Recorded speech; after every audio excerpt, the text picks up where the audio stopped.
wearing the orange colors of Clemson. Why not? They don't live very far from here, and they bought every ticket available to them. They would have bought probably 100,000 if the Gator Bowl Association had been able to sell them enough. The Buckeye partisans, about 11,000 in number, and many of those Ohio Staters are alumni who live in the southern part of the United States. So the Buckeyes will themselves have a rather large, loyal legion of fans for this first meeting ever between these two college football teams, the ACC and the Big Ten. And you would think over the years that these two teams would have somehow gotten together in athletic competition, but they have not. There is Woody Hayes, waiting now to send his Ohio State Buckeyes onto the field. That's Jimmy Moore, the big tight end, right there, waiting to lead the Buckeyes out onto the field as Ohio State, with a record of 7-3-1 in 1978, ranked 20th in the nation, and this is their first appearance ever in the Gator Bowl. Hello again, everybody. I'm Keith Jackson, and I must admit right at the beginning with a little bit of laryngitis. With me is Ara Parsegian, our analyst, looking rather plump and pleased during the holiday season. And the Ohio State Buckeyes right now are coming onto the field. And Ara, there are so many facets about this football game. For example, Clemson, with a rookie head coach, Danny Ford, had the job 24 days. Charlie Pell leaving to go take the head job at Florida. He, however, will have a seasoned quarterback working for him. Very true, Keith. Can you imagine the emotions of Danny Ford, new head football coach, debuting here in the Gator Bowl? He's going to be nervous on the sideline. He comes with good credentials. He's another one of Bear Bryant's boys. He was captain of the 1969 team. But he's going to be comforted some this evening with a great, seasoned, experienced quarterback in Steve Fuller. He's done it all for Clemson University. And again, I think tonight, he did not have a great night a year ago in the Gator Bowl, but I'm sure he's going to make up for that. He's led Clemson to a 10-1 season. Now the roar builds, and it'll build until this issue is settled. On the Ohio State side of the field, there is a direct contrast with the veteran of veteran coaches, Woody Hayes, but he starts a freshman quarterback, Art Schleister. Very true. Woody, 65 years old, in contrast, of course, to Danny Ford. He's done it all. He's won 13 conference titles, 3 national championships. He's colorful, he's unpredictable, and, of course, controversy surrounds him. This year early, he started a freshman quarterback, Art Schleister. He's led the Buckeyes to a 7-3-1 record. I think he is the quarterback of the future of the Buckeyes, and I think he's an outstanding prospect, along with being a great basketball player. And I think he'll demonstrate tonight that he will do a great job. Some of the other factors tied to this particular football game include the unsettling circumstances of Clemson changing coaches just before the bowl game was to be played 24 days ago. Ohio State does enjoy playing in bowl games other than the Rose Bowl. If you don't believe it, ask Woody. And furthermore, this event means about $4.5 to $5 million to the economy of Jacksonville and $385,000 for each one of the teams. And from Woody, the final comments before they put it on the tee. The first meeting ever between Ohio State and Clemson. Clemson has won the toss. The Tigers will receive Willie Jordan, number 5, Warren Ratchford, number 2. And kicking off for white-shirted Ohio State, Bob Atha, a freshman from Worthington. The 34th Gator Bowl game is underway. It is high, it is deep, way back into the end zone. Clemson first down at the 20. Willie Jordan having no opportunity to return it. The starting backfield for Clemson, Steve Fuller, Phi Beta Kappa at quarterback, Lester Brown. Biggest season ever at tailback this year, Big Junior. Marvin Sims has been an outstanding fullback for the Tigers, number 31. Dwight Clark is a big 6'3" flanker, number 30. And Jerry Butler is an All-American receiver, number 15, and he is a very exciting football player. Here's your first offensive play of the football game. The Tigers first down at the 20-yard line. They run the veer out of the I formation. Fuller with the ball, back to throw it, sets up the screen. Ball is dropped, incomplete forward pass. He had the screen set well, but Lester Brown, the tailback, did not handle it well, took his eyes off of it. He was looking for his blockers, and they missed opportunity. Billy Hudson, senior left tackle, 238 pounds. Chris Dolce, 232-pound guard. Jeff Bostic, a 233-pound junior center. His brother, Joe Bostic, is a senior right guard, 258 pounds. Steve Kenny at right tackle, 248 pounds. and the tight end is Anthony King, a 218-pounder. Second down and 10, Tigers. Fuller on the option down the line. He delivers it wide to Lester Brown. And coming up out of the secondary to make the hit for the Ohio State Buckeyes, Vince Skillings, number 48, the safety man. Let's set the Ohio State defenses for you now as the Buckeyes line up this way in defense. Up front, you'll have Henson, Sullivan, and Gator, the three down linemen. The linebackers and the defensive ends are Paul Ross, Tom Cousin, All-American, Al Washington, and Kelton Dantzler. The secondary is Mike Guest, Bob Murphy, Todd Bell, and Vince Skillings. Lenny Mills is now in replacing Todd Bell. It is third down and about 5 yards to go for Clemson. Steve Fuller back to throw, 57% passer. Dumps it off to the sideline, and the pass is incomplete, intended for Lester Brown. Brown was the safety valve man. Ohio State's defense was set well. They had double coverage on him. No opportunity. Clemson will have to punt. Good defensive series for Ohio State. One of the things we should mention here is that the wind is blowing at about 15 or 20 miles an hour, and Clemson will be punting into it in their first punting situation. David Sims will do the punting. Mike Guess is deep for Ohio State. The kick is away. Good carry on the ball. Good roll on the ball. Goes out of bounds. Ohio State gets rather good field position, however. They will have the ball first down at the 36-yard line on a 39-yard punt with Art Fleischer, the freshman, opening at quarterback. Ron Springs, big senior running back, will be at the tailback position. Paul Campbell, who's improved steadily at the fullback spot. Doug Donnelly, who can flat fly, is the flanker. Rod Gerald, who two-year quarterback for the Buckeyes, now playing at a wide receiver position. It is first down, Ohio State at the 36. Ohio State opens with a double tight end offense as they've got Barwig, 245-pounder in there instead of Gerald, and Schleister rolls out and throws. And it is incomplete, intended for Donnelly, a sophomore at the sideline. And so Woody Hayes comes out throwing on the first offensive play. Keith Ferguson, that tackle, 230-pound sophomore. Ken Fritz, a junior, 238 pounds. Tim Vogler in center, a 228-pounder. At the guard position, Jim Savoca, 235-pound senior. Joe Robinson, a 254-pound tackle. And the tight end is Jimmy Moore, and he's a horse at 249 pounds, 6'5". Second down and 10. Schleister to put it up again. Donnelly to the sidelines. Has it. First down, Ohio State. Knocked out of bounds at the 47-yard line by Jonathan Brooks. Not a surprise in this early going. Found that Woody Hayes is going to put the ball up 25 to 30 times. Here you see Donnelly just comes down the field. Schleister fakes tailback action to the left. Sees wide open on the sideline, and the ball's right there. They say Schleister has been throwing exceptionally well in practice. It's first time since the Penn State game he hasn't had a sore shoulder. Ron Springs carries. From the running back position, hits beyond the 48, close to the 49, where Jim Stuckey, who had a big ball game for Clemson a year ago against Pittsburgh. Defensive front for them, Jonathan Brooks, Stuckey, Rich Tootin in the middle guard position, Tony Williams, and Steve Gibb. The linebackers, they lead the team in tackles, both of them all conference. Randy Scott, Bubba Brown, and the secondary is listed there for the tackles. Second down, let's call it 8 yards to go from the 49-yard line. Ball is ridden outside the string. He's got some room. He's loose on the sidelines. He's got an Ohio State first down as he goes out in the vicinity of the 38-yard line with Bubba Rollins and Steve Ryan knocking him out. That was a 13-yard pickup, and the Ohio State ground game looks pretty good. Very interesting. It appeared that Schleister called an audible at the line of scrimmage. Apparently saw something in the Clemson defense that he liked the option against. Audibleized to it, picked up 13 yards on it.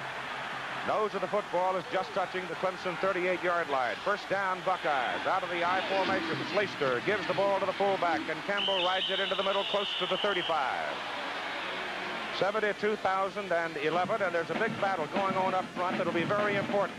In the white, number 52, Tim Vogler, against number 58, Charlie Bauman, the middle guard of Clemson. You see here that Bauman is a double team, rolls off of it, makes a great play on it. They will alternate Bauman, who's a 228-pounder, 6'1", sophomore, with Rich Tootin, a 234-pound senior. That's something Charlie Pell did throughout the season. The ball is at the 35, second down and 7, Ohio State. They delay it, give it to Springs. He options it to the outside. On that particular delay, he looked into the middle. You could see him look in there to read the middle and then veered it outside and got a good gain out of it down to about the 27. One of the great things about the sprint draw where they come back, gives a great running back an opportunity to run the play from tackle to tackle, inside, outside, and that's exactly what Ron Springs did that time. He came to Ohio State from Coffeyville Junior College in Kansas. He comes off the field right now. Ohio State with the football, first down at the just inside the 28. Rick Volley is in at fullback right now for Ohio State.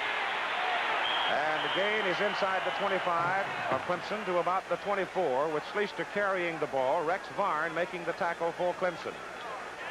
I think they made a little mistake there, Keith. They came out in the roll buster, the full house tee on a first down situation. They must have thought they were short on the first down, and you don't normally use that formation in a first down situation. Now they send Rod Gerald in the ball game. He's wide to the left, Donlett to the right. Springs is back in, and Schleister with the ball. Options it out to Springs. Springs gets loose, goes inside the 15, ran right over a Clemson defender and took it down to about the 10-yard line, and the Buckeyes are driving. Hey, the guy that made that go is Duck Donnelly, who was blocking on Rex Varn, number 13. He managed to contain him, and as a result, it was a good gainer. Springs has carried 4 times, Ara, for 36 yards in the ball game, and the Tigers now are backed up at their 10. The ball is just short of the 10. It is first down for Ohio State. They can't make a first down without scoring. Rick Volley is now in. Ricky Johnson in the backfield. It's a full house alignment for Ohio State. Full house team. Ball is ridden off to the fullback, and Paul Campbell carries it. Campbell, a 222-pound junior out of Ravenna, Ohio, gets it down to about the 6-yard line. They've got Campbell and Volley, big guys, in there at setback position, along with Ricky Johnson, who's a 192-pound junior out of Santa Maria, California. Let's call it closer to the 7-yard line, where it is second down. This is the 10th play of this opening possession by Ohio State. Schleister still got it. Art turns it with a 6. There's a good defensive play in there by number 49 for Clemson. Eddie Gator, the cornerback, who came up to make it.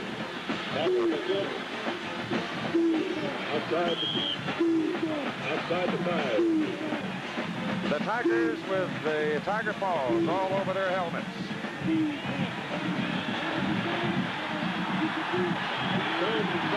It is third down from the 6-yard line. 5 yards for a first down.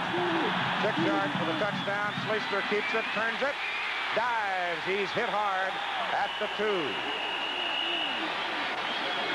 Eddie Gather's also involved in that play, along with Tony Williams and Bubba Brown, the linebacker. Scott and Brown, the 2 linebackers, are the leading tacklers on the team. They flow to the side very, very well, very quick. Schleister's trying to run the option to the left side the second time in a row. He must have thought that they could get in here. He tries to carry the ball in the end zone. He's knocked down just short of the goal line. It's interesting, Keith, in the last 2 ball games of Ohio State, they opened up with drives against Indiana and Michigan, same type of drives, blocking well, moving the ball, and then, of course, the rest of the ball game, they were not nearly as efficient. Fourth down, they're going for it. No field goal. Fourth down, the crowd is roaring in the end zone, and Schleister walks away from it. Could not hear the call, so on fourth down and a little more than a yard for a first down and a little less than 2 yards for the touchdown, they will go for the touchdown. They're down there at the end where all that orange is, and there's a lot of noise. You can see that's Clemson's gun. There's not a lot of orange all the way around the stadium. As you pointed at the top of the show, they had a shorter distance to go. Buckeyes tried only 10 field goals all year, made 6 of them. And they'll just stand down there until they shut up so they can hear the call. Ball is outside. The volley. They stop it. They took it outside. And Bubba Brown and Willie Underwood rode with him all the way and got him. Very interesting that the last 3 plays were all run to the left of the short side of the field. All of them the option, the fullback option, and they were not successful with them. So whatever they saw in film, Keith, was not evidenced here by their play. You can see again here he's running the same thing. He fakes to the fullback. He is forced to pitch. And, of course, you can see the support. Willie Underwood and the rest of the Clemson team does a great job at the goal line. So Ohio State comes up empty. The Ohio State Buckeyes have the football, 4 minutes and 41 seconds, run off 12 plays, travel 62 yards, and they're turned away on 4th down. Clemson gets the ball back, first down at their own 2. Be careful, country. Give it to Lester Brown, the tailback, dives to the 5. We'll see whether or not this is a lift for the Tigers. Well, I think it was a decent decision on the part of Woody Hayes. He's down here. It's early in the ball game. He wants to go for the touchdown. Of course, as time moves forward in the game, he may change that opinion, but he left Clemson in a real tough field position spot. If the Buckeye defense holds Clemson, obviously Ohio State gets it back in good field position. The heat right now is on Clemson offense to get out of trouble. From the 5, it is 2nd down and 7. Fuller with the ball, turns it upfield. He weighs in at about 208 pounds, and he jams it out to about the 8-yard line, where Tom Cousinall, a consensus All-American senior linebacker from Fairview Park, Ohio, makes the stop with help from Paul Ross. Big down coming up because they are going to be forced to punt into the wind again from tough field position if they don't pick it up. Ohio State with 92 football players here at the Gator Bowl. Clemson with 98. Everybody can go. Everybody should go, and in most instances they do go. The first game for Danny Ford as head coach. He's had the job 24 days, but he is no neophyte. He was the offensive coordinator and assistant head coach under Charlie Pell. Fuller puts it up down the sidelines. He throws it over the head of the intended receiver, Jerry Butler. Butler had double coverage, and that's a very interesting thing because apparently Ohio State is going to double up on Clemson's top receiver, Jerry Butler, and try to take him away from the Clemson offense. You bet. I'll tell you, Keith, when you look at his stats, Jerry Butler had 54 receptions for 864 yards. And when you defensive team, you better be sure you defense their skills and try to make them play left-handed rather than go to their favorite receivers or runners. Pressure is on David Sims, the punter down. Gets it out, and it's a good high hanging kick. Good hang time on it. Guess back takes it at the 47-yard line. He's cut down at the 42-yard line. And for a fact, Ohio State does get good field position after a 40-yard punt. First down on the Clemson 42 and no score. They are the officials for the Gator Bowl game tonight. Jim Artley, the referee. They're all out of the Southeastern Conference, all veteran officials and all good at their job. And all of them have worked in many postseason ball games. From the Clemson 42, first down Ohio State, with Campbell and Springs behind Schleister. Art will throw it. Goes over the middle with it. Passes in and out of the hands of a Clemson defender, Randy Scott, linebacker, who had dropped back to cover. The pass was intended for Rod Jarrell as he had come down to run a post pattern, and Schleister's very lucky that was not intercepted. And Schleister knows it. He threw right into heavy traffic. The ball should have been intercepted. He's just taking a tailback action. He's looking for Jarrell. He slipped a little bit there. Now he delivers here, but you can see it is poorly thrown, way underthrown, and judgment there was not up to the 11-game experience that he already has. He threw 20 interceptions in the 11 games, most of them coming early in the season. Second down and 10 from the Clemson 42 for Ohio State. Ball is given to the fullback, Campbell. Campbell on a delay, runs it up the middle, and pounds it inside the 35, fumble the football. Clemson saying they have it. Let's wait to see what the man in the striped shirt with the white hat says. I'll tell you one guy that's got problems down there is the umpire, Harold Johnson. He just got knocked flat on his back. Ohio State keeps possession. Ball just inside the 35-yard line. That was an interesting handoff. Little delayed draw. Wrapped both arms around his fullback. Left the ball in there. Next time he may take it out. Rides it. Penalty flag down. Keeps it. Schleister turns it to the 30 for a first down, but hang on. The linesman threw a flag against the Buckeyes. Illegal procedure.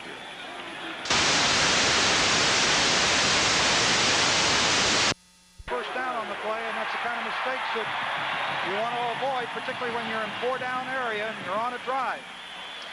During the season, the Buckeyes had 57 flags against them for 575 yards. Very unusual for them because they're generally a penalty-free team. But you look at the other side of the coin, you take Clemson's had a great season. Defensively, only giving up 254 yards a game and 10.5 points per game. Cal Murray comes in at a wide receiver spot. It is third down, just inside the 40, and about 7 yards to go for Ohio State. No score in the first quarter. Ball is handed off to Murray, who counted back inside from a flanker position, sort of an elongated wingback counter play.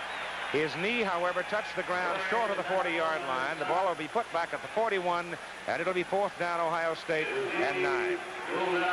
It's interesting they didn't put the ball up in the air in a long yardage situation. They must want to pin Clemson back down in tough field position.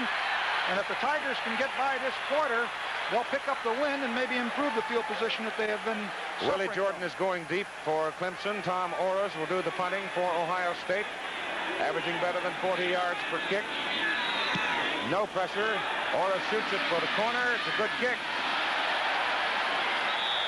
Let's see where the line judge puts it. They're going to mark it about the 8-yard line. A 32-yard punt. It was almost a great kick. If he'd been able to keep it inside just a little bit more, he'd had him inside the 5. The Sugar Bowl. Number 1 Penn State against number 2 Alabama. January 1st right here on most of these ABC stations at 2 o'clock Eastern Time. Penn State on top of the Division 1A heap with a record of 11 wins and no losses. Alabama lost 1 time to Southern California. The game that could mean a national title. From the 8, first down. And the ball is given off inside. And for the first time in the game, number 46, Tracy Perry, gets a chance to carry the ball, a 215-pound junior from Roxbury, North Carolina. And he got something out of it, moved it out beyond the 12 for the better part of 5 yards.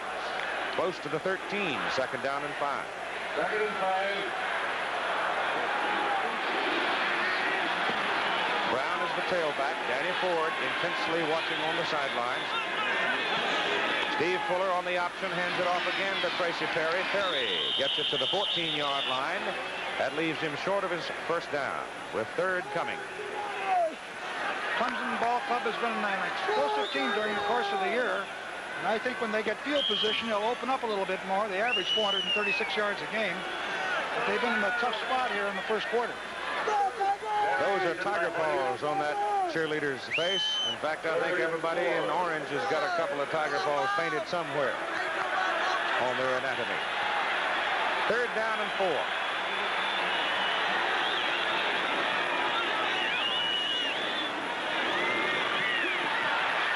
Brown, Fuller under pressure, unloaded it to Brown, and then Brown went down in a heap as Lenny Mills came in to cut him down from his defensive back position. It's fourth down, and once again, Ohio State is going to get the football and good field position, sending Mike Guest deep to receive the punt of David Sims.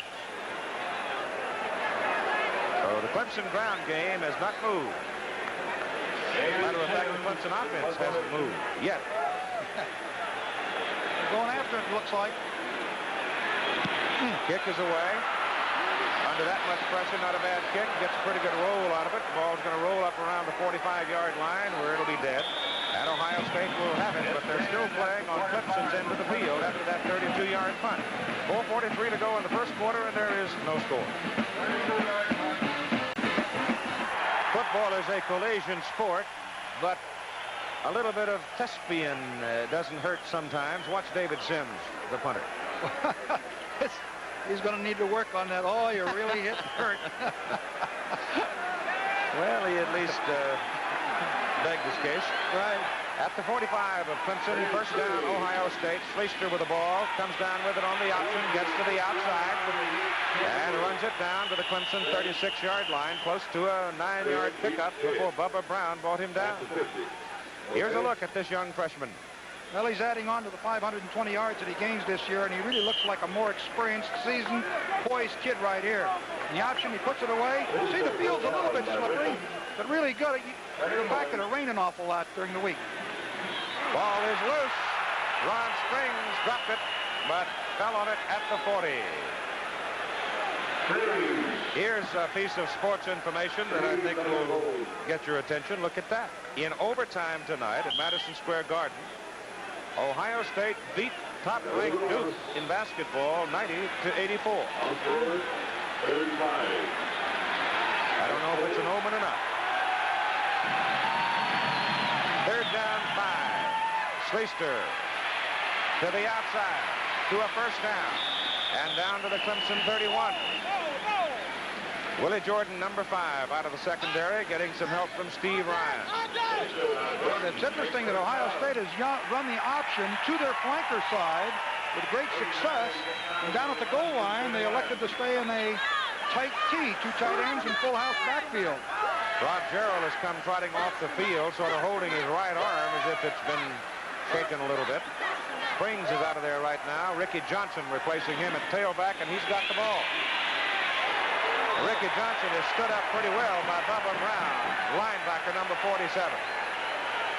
I mean, he stood him up. Oh, that was a great tackle. Leading tackler on this football team, number 47, Bubba Brown.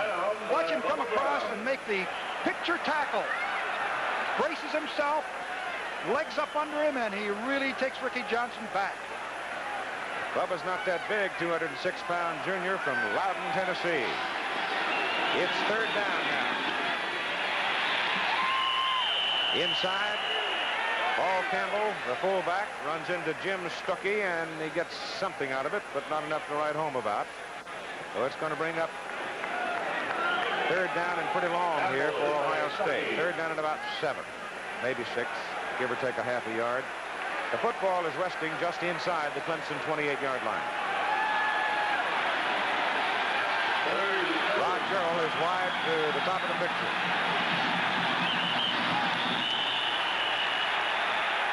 Get a call here. I think he made contact. Charlie Bowman, the middle guard, I think made the contact. Yep. So it'll be third and short instead of third and long.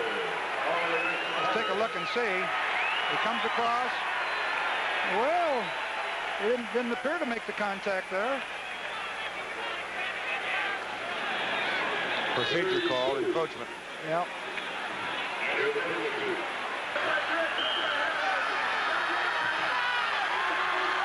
Third and 2. Fullback dives for it. Don't know if Campbell got it. Brown was right there to greet him. Bubba's busy, isn't he? I tell you this, I was impressed also with the entire Clemson team. They really swarmed to the ball. There were 11 of them over there within 3 or 4 yards of the ball. Campbell is hit by Williams. It is short of the first down by about 2 feet. Fourth down. Well, it appears that Ohio State has more success with their flanker attack, 1 flanker back and 2 tight ends. Clemson has been able to put the heat on them when they come out in this full house team. Fourth down and 2 feet. The fullback Campbell, and he appears to have it. Oh, it's close, isn't But it? let's wait and see. Close. I'm almost sure that Jim Hartley, the referee, is going to bring those chains in to make sure, because it is not that obvious. So he waves Clemson away, runs Ohio State away, and says, let's just settle the issue, fellas, by stretching it out. That's what they got that 10-yard chain over there for. That's close. Didn't make it. Didn't make it. Willie Jordan, the cornerback, was the man that really made the hit that straightened up Campbell and kept him from getting the 4 inches that he needed. See there in the full house tee again. Schleister just reverse pivots. Let's take a look at the blocking. What's Jordan, number 5, up there now? Oh, he throws his body in there, really does, recklessly, and he keeps that from being a first down. A terrific piece of work by Willie Jordan. And Clemson takes over at the 21. That's the best field position they've had, second best all night. They were out of the 25 one time. And Fuller rolls deep. Up the middle he comes. And Steve punches it to the 30. And he's just about a yard short of the first down. Cousinall shaken up on the play, number 36. There's a penalty flag.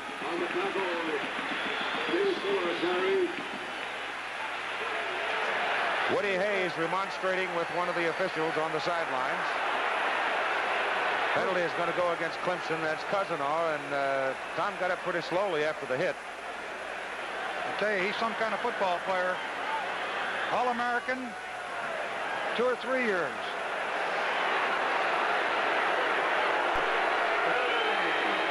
Well, they're going to move him back and take away that gain that Fuller had. There they are, back in poor field position again, back to the 16. A personal foul call, big one. Let's see what happens here. Fuller comes back, sprints out behind his fullback and tailback, Lester Brown. Can't find anyone open. He sees a great deal of daylight there. Comes up the field. It's hit there. Oh, you can see right there. Yeah. Chris Dolce, number 50, late hit. And so it is third down from the 15 for Clemson. A second down, excuse me. The pass is complete out to the 22. And the Tigers now will be looking at third and long with Perry Tuttle, number 22, a freshman out of Winston-Salem, who's in there at a wide receiver position making the catch. He's in there right now replacing Jerry Butler. We've got another penalty flag. We've got another personal foul. See what that This one's against Ohio State.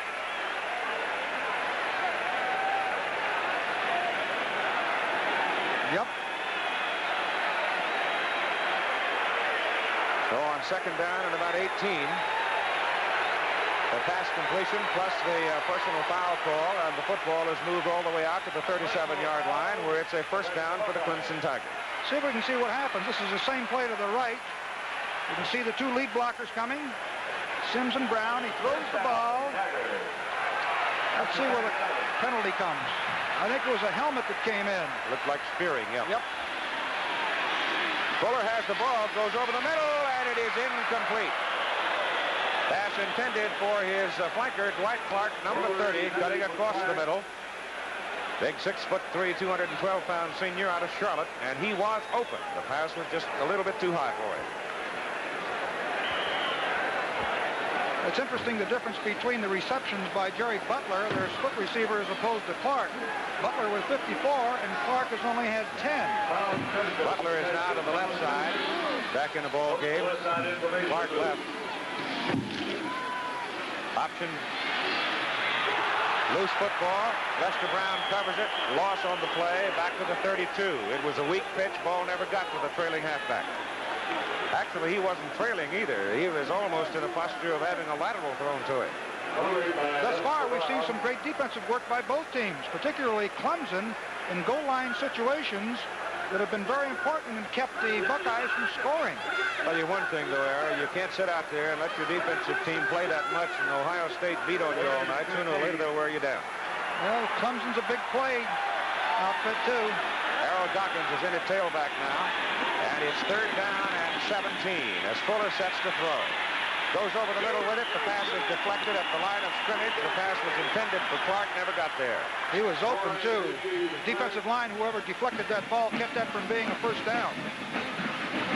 And so it brings up fourth and punting time. This will be the fourth punt of the ball game for Clemson. Yes is going deep for Ohio State. David Sims will hit it from around his 23.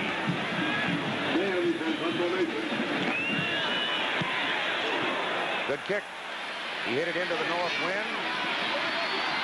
And the Tigers are down there to cover it inside the 30. First down, Ohio State at the 28 with 39 seconds to play in the first quarter. There's no score. That was a 37-yard punt. Well, Ohio State's going to have to go the longest distance in this first quarter, and I think Clemson has done a great job considering the wind disadvantage they have. They'll pick it up in another 39 seconds, and you may see a little bit more efficient passing on the part of Fuller. Here come the Buckeyes. First down at their own 28 to send Donnelly to the right.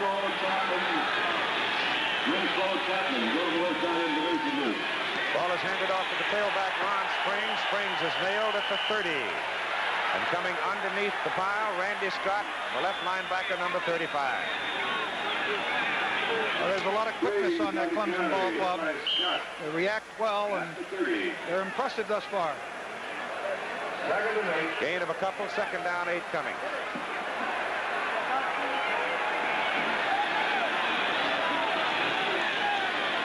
Leister rolls. He's got Gerald going down that sidelines. He puts it back up on the other side in the middle, and the pass is complete to Ron Barwick, the tight end. So Barwick makes the catch for an Ohio State first down. The first quarter is over. A gain of 17 yards on that pass play. rocked the first quarter, but it's still a scoreless ball game. That last play of the first quarter is a good example, Era, of a maturing youngster at quarterback. Very true. You see Schleister rolls out to his left. He's looking for receivers, and he finds Ron Barwick, not the principal receiver, over the middle. And I guess he's not too difficult to find. He's 6'8", 245. Not bad size for a receiver. And it's first down, Ohio State. At the Clemson, at their own 47-yard line. As Ron springs the tailback, runs it over to the Clemson 49, or close to it, on the first down play. As we begin the second quarter, Keith Jackson, along with Era Porcinium, the 34th annual Gator Bowl game from Jacksonville, and it's all sold out. We hope your holidays have been most festive and happy for you, and you're looking ahead to a good New Year. Sometimes it looks like you have to look a little harder than some days in the past, but keep looking anyhow. As Schleister goes deep for Donnelly. He caught it at the 16. Well, that was a great throw. Woo. He catches that football right over Eddie Gator. Looked like Evans was covering him well. Schleister comes back, and he leads him beautifully, puts enough air under the ball. Evans is not that far away, and look at that. Puts it right in his hands. Here's another look at it. He just comes up, starts to weave out, then he tries to beat him deep. Gathers turns his back to it, loses the ball, and Schleister put it right in there. And it's first down, Ohio State at the Clemson 16-yard line in a scoreless ball game early in the second quarter. Schleister options and goes with it himself to the just inside the 15. Randy Scott flowing with the play. Linebacker for Clemson made the stop. And that cotton candy is still good despite anxiety for a Clemson partisan. I'll tell you right now what would go real well for Ohio State would be a misdirection play. The pursuit of the Clemson team is so rapid, swarming to the field, that any kind of misdirection play, I think, could be successful at this point. Rod Terrell is wide to the left side, or the open side. Schleister gives it to him. There it is. Inside the 10, short of the first down at the 8-yard line. Al Latimer knocked him down. Rod Terrell, who had 2 seasons at quarterback for Ohio State. Another look at it. There it is. Schleister comes back, takes it to the fullback, takes it out, and then peels the ball off. As you see to Gerald, who turns the corner with good blocking out in front. He weaves to the outside, and if he'd have kept his feet, he might have gotten in there for the touchdown. We've got a penalty flag thrown over there where the tackle was made, and looks like it's going to go against Ohio State. The Buckeyes have backed well up the field, and Jim Artley now will face it off and tell us what it is. So there's that mistake. It's a big one. A lot of those during the course of the season as the Buckeyes went 7-3-1. Let's see what clipping? Clip. Yep. Let's see if we can pick that up. Let's see if we can find the clip here. 70 right there. You can see him taking 26, who was Steve Ryan. Definitely a clip. Good call by the officials. Joe Robinson attacking downfield. So the football is moved back to the 22. Schleister goes over the middle with it, completes the pass down to about the original line of scrimmage, the 16, with Paul Campbell, the fullback, making the reception. First quarter numbers are these. You can see the Ohio State team had the ball for 10 minutes, 106 yards to 25, but the field position, without question, influenced it. And I think it's a tribute to the Clemson Tigers that they kept the Buckeyes out from scoring in that first quarter.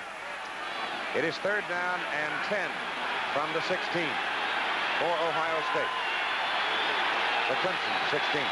Third down. Audible. Delay it to the tailback springs, breaks it to the 10-yard line. It'll be fourth down and 4. Tackle by Steve Gibbs, defensive end. You see Gerald Downer, number 8, was signaling to Woody Hayes. In comes the field goal kicker, Bob Atha. He was signaling to Woody on the play that there was only about a yard to go. There's about 3 or 4 yards to go. He will hit it from the 17. It's a 27-yard field goal try. He's 2 out of 3 from this distance on the season. Plenty of leg. Good. And so at 12:08 to go in the first half, we finally get some scoring. The Ohio State Buckeyes take the lead by a score of 3-0. You saw Woody Hayes growling. Well, this is what he was growling about. Rich Tootin jumps in here, and he thought he was offside. And Woody got the, Tootin really knocked out the blocker there. And he was gnawing on one of my old buddies, Bishop. Atha kicks it high and into the end zone to Jordan, and Willie won't return it. It'll be first down Clemson at the 20, and the Tigers are yet to get themselves in decent field position. Atha delivers the kick into the end zone. Second time that he has done that. 12:08 to go in the first half, and the Buckeyes are on the board on a 27-yard field goal, 3-0. It was quite a kick when he was considering that he was kicking into the wind on the kickoff. He's only a freshman. All right, Butler comes to the right side for Clemson. Tigers trying to get their offense moving. And the ball inside to the fullback, Tracy Perry. And he's got a yard, and that's all. Byron Cato, defensive tackle, a 250-pounder out of Lorain, Ohio. Here's the battle now between the middle guards and the centers. And this time, the Clemson center, Jeff Bostic, rode him out of there pretty well. But Cato, in the meantime, got away and made the stop. Now, Cato was lined up at right defensive tackle and veered down to the inside. It was a perfect defensive play. Danny Ford watching, second down. 9 yards to go from the 21. Fuller has it. And Steve's got a first down as he runs it out to the 34-yard line. He's a big, strong kid. Had the trap option that time, and Ohio State made the fatal step to the field. Fuller came back, turned inside, and made good yardage. First down, the pass. Getting out just shy of the 35. 14-yard run.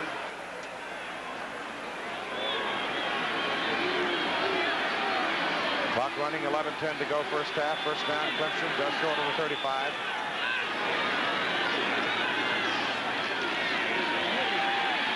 Fuller gets away. And Steve is out to the 41-yard line. He got away from Tony Magaro and Tom Cousino. Watch this move here. You see how agile this big quarterback is. This Cousino is a tough guy to get away from, but he did it right there. Well, you can see a lot of agility on the part of Fuller. Well, he doesn't have almost 6,000 yards in his career by not being able to run and throw the ball. Second down, 4. Fullback. And that should be a first down for Clemson as Perry getting good movement over the left side of the line. The offensive front for Clemson bangs it in for the first at 10:21 to go in the first half. Ohio State leading by a score of 3-0. Danny Ford coaching his first game as the head man at Clemson. He has a 4-year contract, and I'll tell you how confident the people at Clemson are about his future. They gave him a new $14,000 car last night before he coached his first game. The alumni, that is, or whoever the Clemson party. Fuller's pass to Butler, right there. And Jerry, for the first time, puts Clemson in Ohio State territory.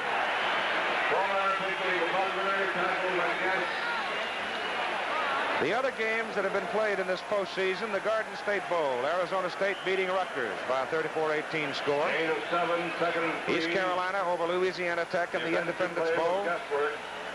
Hall of Fame game, A&M beat Iowa State. Second down and 4 for Clemson at the Ohio State 48. Fuller, outside it goes. Brown fumbles. And the ball goes out of bounds. Kelton Dantzler was involved in the action there and was party to the rather bad pitch by Fuller. Yeah, Fuller might have been better if he had kept the ball because it was a pitch that was difficult under the conditions. Other scores, Navy culminating a fine season, beating BYU in the Holiday Bowl in San Diego. The Sun Bowl, Texas trounced Maryland. At the Buckeye, 46. Liberty Bowl, Missouri beat LSU, and that Missouri team's a team of the future. North Carolina State beat Pittsburgh in the Tangerine Bowl. Then Purdue jumped all over Georgia Tech. Third down, they need 2. Fuller's going to throw it. He's got a man wide open.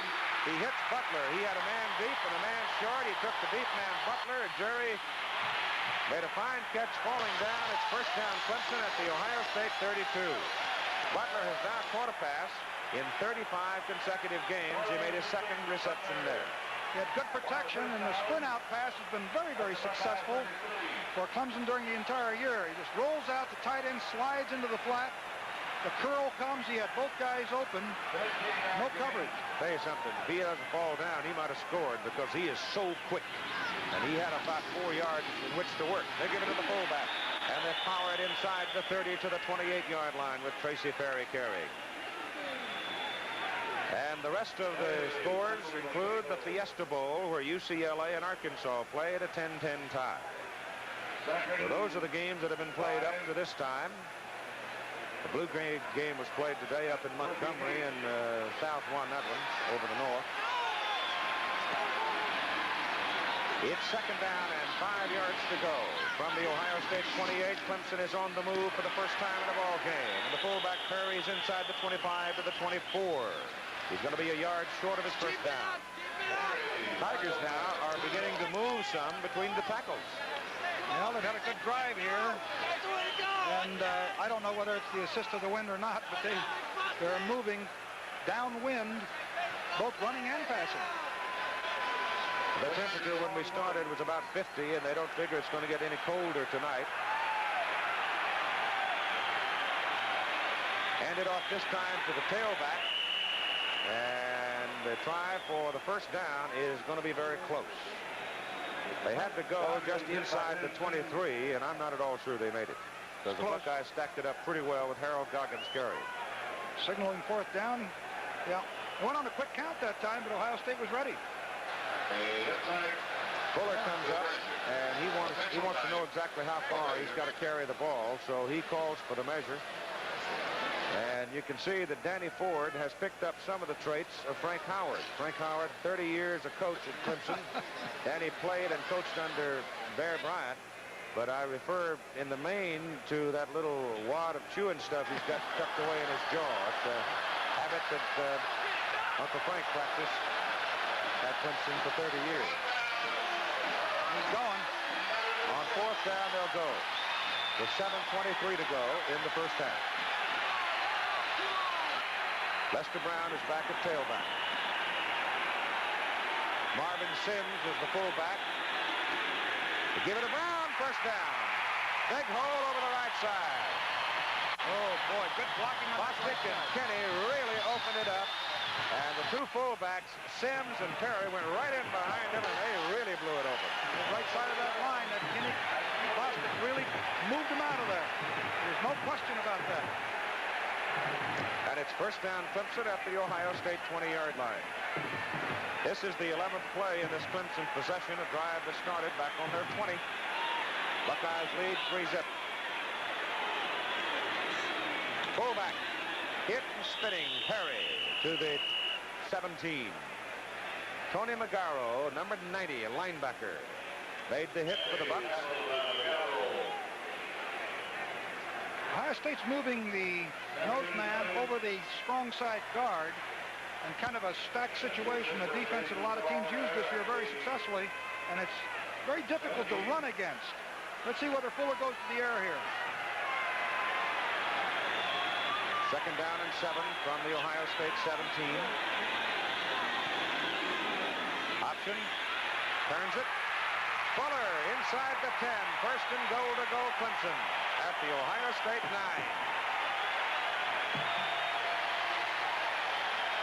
The same trap option that they had success with earlier. Fake to the fullback, where he's also going to the left, favoring the left.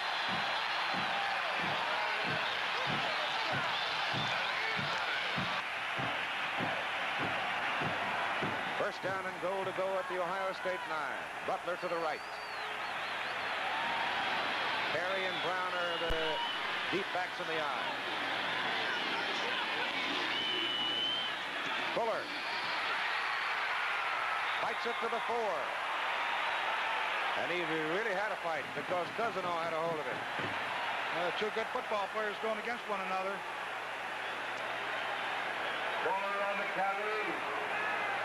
See, they love to run that option play. Left guard pulls, fakes to the fullback, keeps the ball. Cusno puts a pretty good number on him, but look at Fuller. He stays right with it.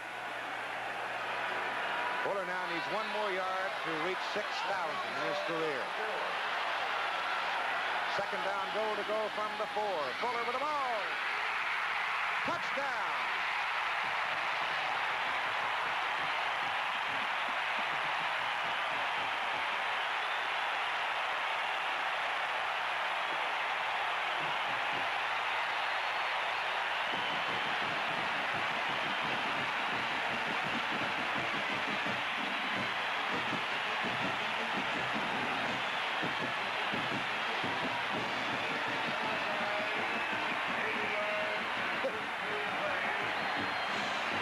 Try for the extra point, Obed Ariri.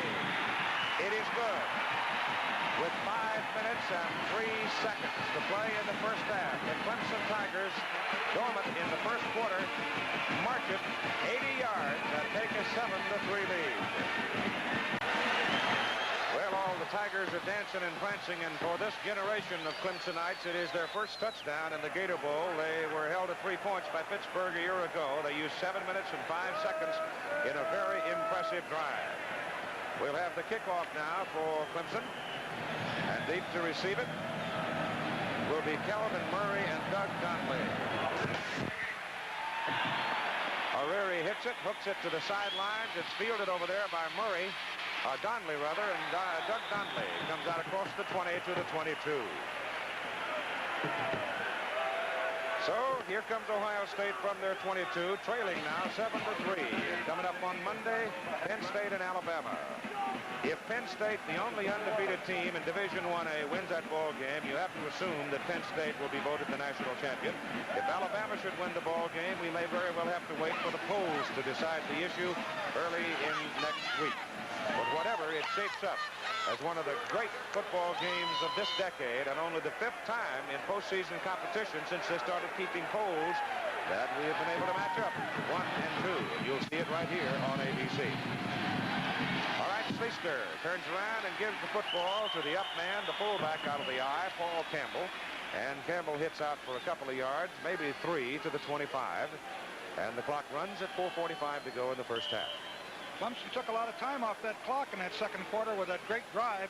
Beautifully executed all the way. And Ohio State now has but 4 minutes, a little over 4.5 minutes to try to get back on the board to go ahead. Rod Gerald comes wide to the left side. On second down and 7, Schleister rolling. Gets away. And then pays for it. Coming up out of the secondary, number 35 and number 47, the 2 linebackers, Bubba Brown and Randy Scott. He got away from David Reed. Reed was pursuing from the back.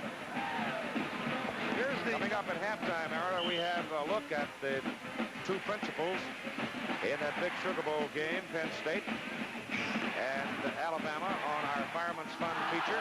We'll have the Ohio State Band, the Chevrolet Coaches Award for the year, and the Clemson Band. That's at halftime, which is 3 minutes and 50 seconds away.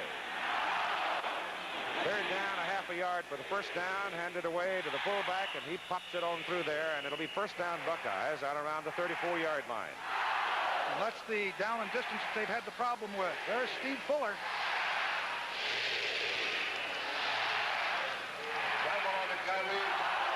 He's a heck of a kid. Phi Beta Kappa. He's done just about everything. His career, he's had 2 B's. He got one of them this year on a term paper in history. He was mumbling about it yesterday. At the 34-yard line, first down Ohio State. Schleister keeps it.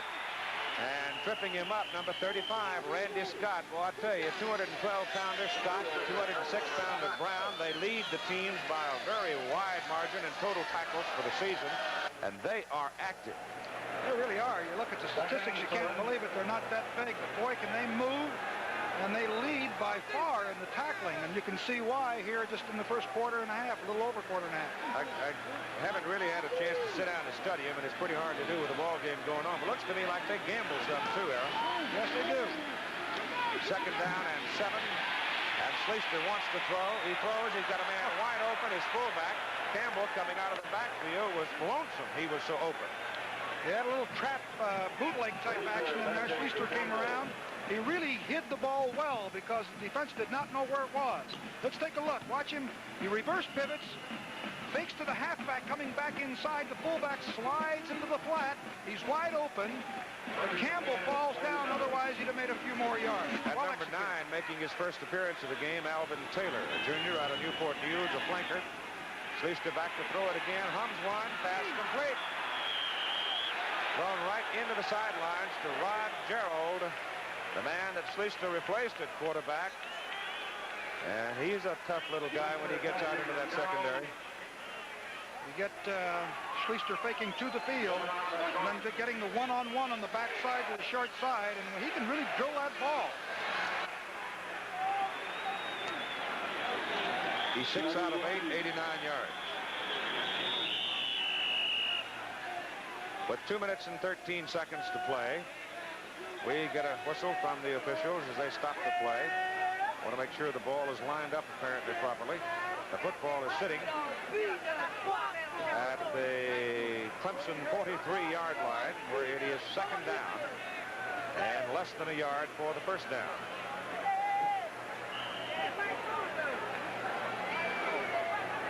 Woody has not missed any opportunity tonight to be conversant with the gentleman wearing the striped shirts.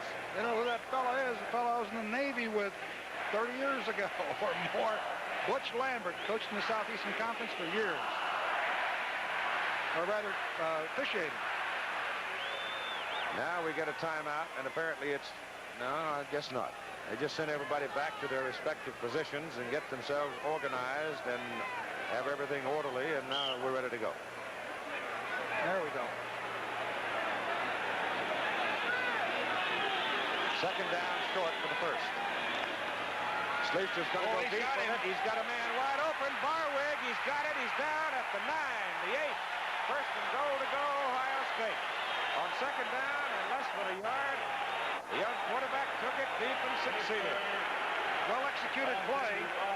Schleister came to the short side of the field. Barwick came off the tight end spot. The safety came over to support because he thought it was an option play. Let's see if we can take a look at it here. Watch Schleister come down on option to the left. Barwick comes right down the field in the heart. Perfect throw. Well-executed play. First down and goal to go, and they break the play before they get the chains in place. Bubba Rollins, 17, was flashing in. And Gibbs coming in. Procedure, Ohio State. The block stands for Clemson. Woody's unhappy. Oh, he wants their attention. Look at that.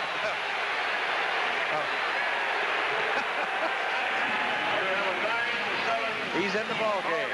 1:21 to go in the first half. And Ohio State has regained the lead by a score of 9-7 over the Clemson Tigers. And the conversation continues on the sideline. There's a story on the Ohio State scoring drive. The kick was blocked by Steve Gibbs, and it's 9-7 ball game. And Atha will kick it off for the Buckeyes. Good high hanging kick, but Jordan will return this one from the 2. And he comes out for the 23 before he is rolled out of there by Terry Vogler. Let's go back to the extra point try, and you look on the left side of the Ohio State line, you see a tackle move. See him move right there? How important it is, because that motion penalty, illegal procedure, cost, and of course it's blocked. By the same token, 9-7 makes a big difference. 10-7 doesn't beat you with a field goal. At the 24-yard line, first down, Clemson. Sims, the fullback, Brown, the tailback. Fuller, of course, is the quarterback, and he rolls it to the right side. He goes for Butler. He's got him. Up at the 41, Mike Guess made the tackle. What they did was they put Clark and Butler on the same side and set them both down, and he chose Butler, and he got him. Going to call a time. Now they've got to call time. got a little mixed up. They wanted to run off a quick play with the clock winding down to 1 minute to go in the first half. But Fuller, rather than get himself in trouble and absorb a penalty, will take a timeout and go to the sidelines to talk with exactly 1 minute to go in the first half.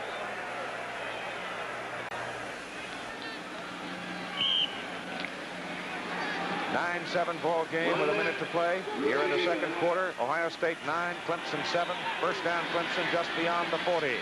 Fuller with 2 timeouts remaining. Wants to go deep. Got a man on the sidelines. Clark, he's got it. Penalty flag is down. Penalty flag thrown, and Butler may have gone down and blocked somebody illegally. Let's wait and see, but it was a great catch by Clark.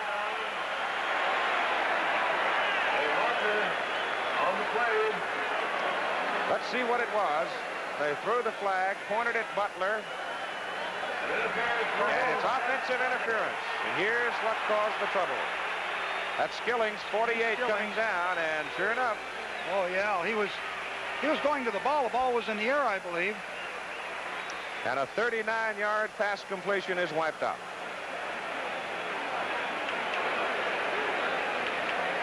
I don't know. That might fall in the category of a ticky-tack foul, but... Yeah, I don't... There it is. Offensive interference. Offensive... Lost it down. Lost it down. 52 seconds to go, and the football has moved all the way back to the inside the 27. That also has lost it down. That's a big, big penalty. Second down and 27. Draw play. No. Beautiful handling of the ball. Clark's got it again. Fool me. Fooled a lot of people, including those wearing the hard hats and white shirts, as the gain is all the way to the 45. Boy, is he cool. He stayed right in there and delivered. Here he is. He sprints out. He turns right here. Look at him hide the ball. Now he steps up into the pocket, looks to the left, and right at the last instant, look at that ball right on the money to Dwight Clark. Woo! Clark is hurt on the play and down on the field. I tell you, that Fuller is something. Here's Clark. He just comes up the field, breaks over the middle, was really not a principal receiver or a secondary receiver, and look at that ball right in his hands. That Fuller is great. That's the man shaking up on the play. He was shaken up as he went down. He's a big guy. He stands 6'3", 212, senior out of Charlotte. Fuller now has hit 4 in a row in this waning moments of the first half. Schleister, on the other hand, has also been moving that football very well. Art had, when he took Ohio State in for their touchdown, hit 6 in a row for 94 yards. So both quarterbacks having themselves a good night. Dwight Clark now is going to get up. Looks like he's going to be all right. So Dwight leaves the field, and tomorrow on ABC's Wide World of Sports, these are some of the things you'll be watching. The men's downhill World Cup skiing championships from Val Gardena, Italy. The World Sport Acrobatics Championships from Sofia, Bulgaria. And we'll have a report on the National 500 stock car race for you. On first down, Fuller throws it short to Ratford. Gets away, going for the sidelines to kill the clock with 28 seconds to play. Ratford, 5'8", 151-pounder from Gator, South Carolina. He got that ball. He really took off of that sideline, didn't he? He wanted to kill that clock. He got 28 seconds. We're an explosive football team, and I'm really impressed with Steve Fuller. Ball is just inside the Ohio State 36-yard line. And with 28 seconds to play, we'll fetch up our field goal chart here. O'Leary from around that 40-yard mark, 3 out of 5. Fuller wants to throw it, does over the middle, and it is incomplete, intended for Butler. And Butler was up in the air with Vince Skillings. Good play by Skillings. Butler drives off the line, comes straight up the field, reads zone coverage, curls inside. Let's see, Skillings goes up. He's going after the football. That's a good play on the part of both players, really. They're both going after the football. From this point on the field, with 21 seconds to play in the game and second down and 9, it would be a 53-yard field goal try. And O'Leary has not tried one from that distance. Longest is 57, however, so he can reach from there. Fuller puts it up. And it is incomplete. The pass was intended for Tuttle, Perry Tuttle. And his little off balance that time as he came back. He threw the ball before the receiver broke, but he was moving backwards and underthrew it. 17 seconds to play in the first half.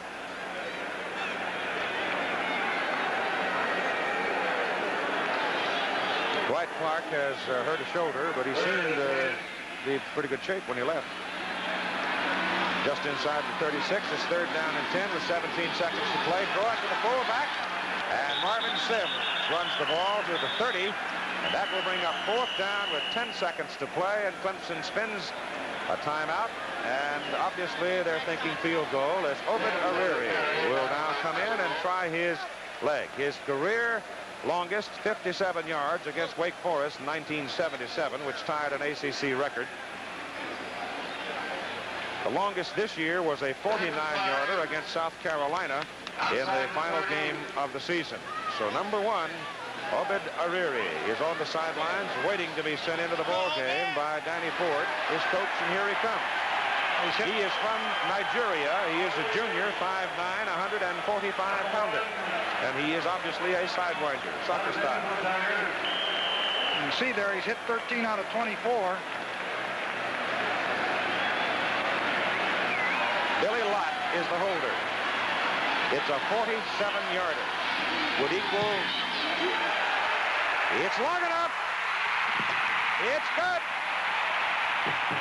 Ariri hits a 47-yarder, second longest of the season, with 5 seconds to play in the first half.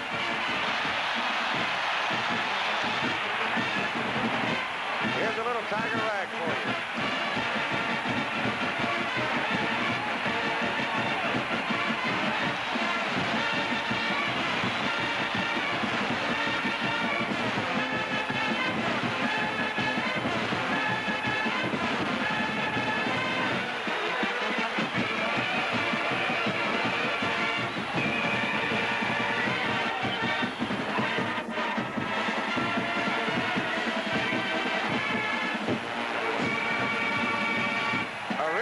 A 47-yard field goal to give Clemson a 10-9 lead with seconds remaining, 5 of them.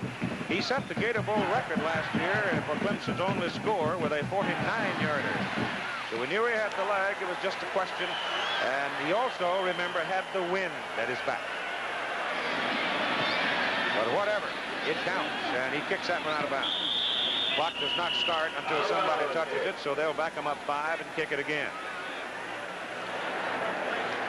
Well, this is a pretty good football game, Eric. Oh, you bet. You can see the importance of the error on the part of Ohio State when they attempted their extra point. Right now, Clemson leads by a score of 10-9, and the difference, of course, is that missed extra point, or that error that Ohio State made. Every time I see Danny Ford walking around with that toe in his mouth, I just think of him as a good old country boy right in the middle of it, you know? Clemson's been very impressive. They're well coached, well disciplined. I'll tell you one thing, that old country boy right there is involved in it, isn't he? Yeah, you bet he is. I'll tell you, he wants to win.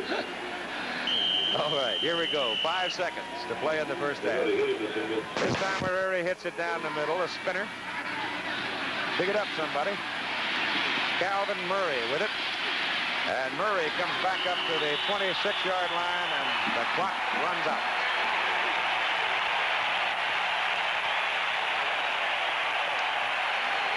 So at halftime, it is Clemson 10, Ohio State 9. We'll be back with halftime activities after this message and the word from our local station.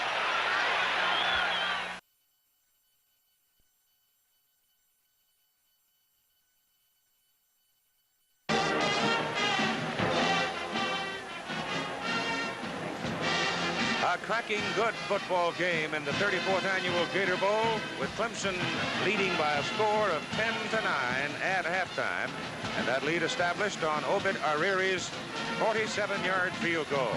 As we look down from the Goodyear Cliff Mayflower with pilot Joe Hayjack and our cameraman Bill Sullivan on to the Gator Bowl, and they've got more orange here in Jacksonville tonight than they may have in Miami next Monday. in the Gator Bowl in Jacksonville. 10-9 the score, and this is what has happened up to this point. Bob Atha hit a 27-yard field goal to give Ohio State a 3-0 lead. Then Steve Fuller led Clemson on an 80-yard march. O'Reary made the kick to give Clemson a 7-3 lead. All of this in the second quarter. Art Schleister then with a 4-yard run keyed by 2 big pass plays. The kick was blocked. Ohio State back on top 9-7. And then Obed O'Reary with a 47-yard field goal in the closing seconds with only 5 seconds remaining in the first half to put Clemson on top at halftime by a margin of 10-9. And that's where we are right now in a very good football game. Oh, there's Tiger Paws everywhere on everything. Time now for the presentation of the Coach of the Year Awards by Chevrolet, all 4 divisions. All right, Bill, thank you very much. And the Clemson Tiger Band is on the field right now. Dr. Bruce Cook, director. Drum major is Dick Moose. Assistant drum major Laura Boatwright. Band commander is Ron Square. And let's enjoy them for just a moment.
Generations have played that old Tiger rag wearing the colors of Clemson, huh? Now, ladies and gentlemen, the Gator Bowl High School All-Star Marching Champion. The Gator Bowl, with a seating capacity of 72,011, is full tonight. And it appears that more than half of it is wearing the orange colors. And they're pretty happy right now because their Tigers lead Ohio State by a score of 10-9. And I apologize for the raspy sound that's coming out of this old body, but that's the way it goes. maybe in the middle of the third quarter, I'll grow silent and you'll get to hear Ara Parsegian do a little play-by-play. I hope not. Well, it's very interesting. The second quarter was really something. You can see that Clemson really evened up this football game. Ohio State has moved the ball very effectively with a total offense of 236 yards to 160, but Clemson made most of that in the second quarter. Ohio State has been denied down at the goal line on a number of occasions, a tribute to the Clemson defense. But it's some kind of football game, and both teams really opened up in that second quarter. The two quarterbacks have been outstanding. You bet. I think that the fans are seeing two of the finest quarterbacks in the country today. Schleister, of course, is not a rookie anymore. He's got 11 games under his belt. But Fuller and his credentials, the record that he has accomplished during the course of his career at the Clemson University has just been outstanding. He's over 6,000 yards. That just doesn't happen to every quarterback that plays at the collegiate level. I've been very much impressed with both Fuller and Schleister, and we've got 30 more minutes to watch them. You also can't tell that they changed coaches 24 days ago either, can you? I think it's interesting to see, you know, Danny Ford, the first time out, on the sideline, the excitement of his first touchdown, and then you turn around and see a fellow like Woody Hayes after 33 years of coaching. He's just as enthusiastic, just as determined to have his football team win, and I think it's a tribute to college football. I really, it's exciting just to be up here and watching the two coaches as well as the two teams. The Gator Bowl here on ABC is being brought to you by Light Beer. Everything you always wanted in a beer and less. And by Fram, makers of oil, air, and fuel filters, windshield wipers, and Autolite spark plugs. We've got 30 minutes of football left, and if the last 30 is as much fun as the first 30, we'll all enjoy ourselves throughout the entire night. 10-9, Clemson leads halftime.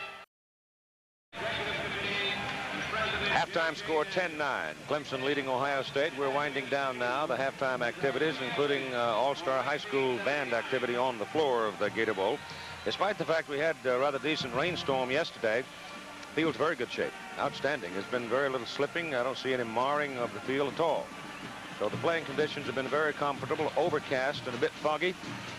But the wind would be the only bothersome thing, and so far that has not really seemed to be an important factor, except possibly in Arreara's 47-yard field goal. He had the wind at his back, and he knocked it right on through.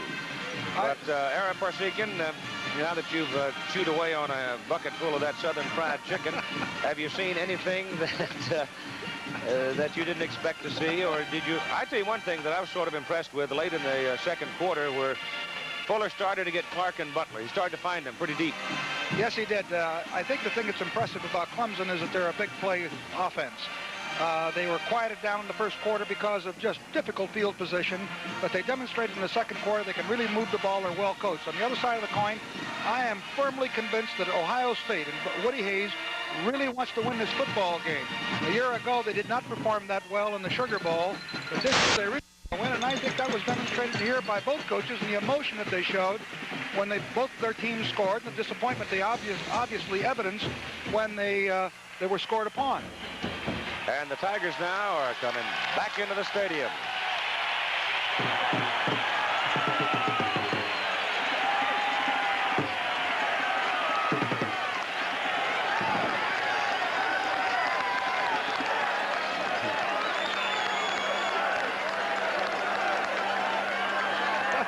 Clemson has come back onto the stadium, turf now. Ohio State will be making there. And ladies and gentlemen, I just want to tell you very quickly that this old goat and his beautiful lady, Katie, will celebrate their 30th anniversary tomorrow. How about that? Haven't put her on waivers or anything. They're great people. Congratulations. Thank you, Keith.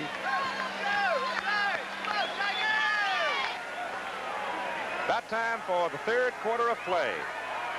And the two quarterbacks have been the dominant figures in the ball game so far. Schleister hitting 6 in a row, 96 yards. He's 7 out of 9 for the first half, 123. Fuller,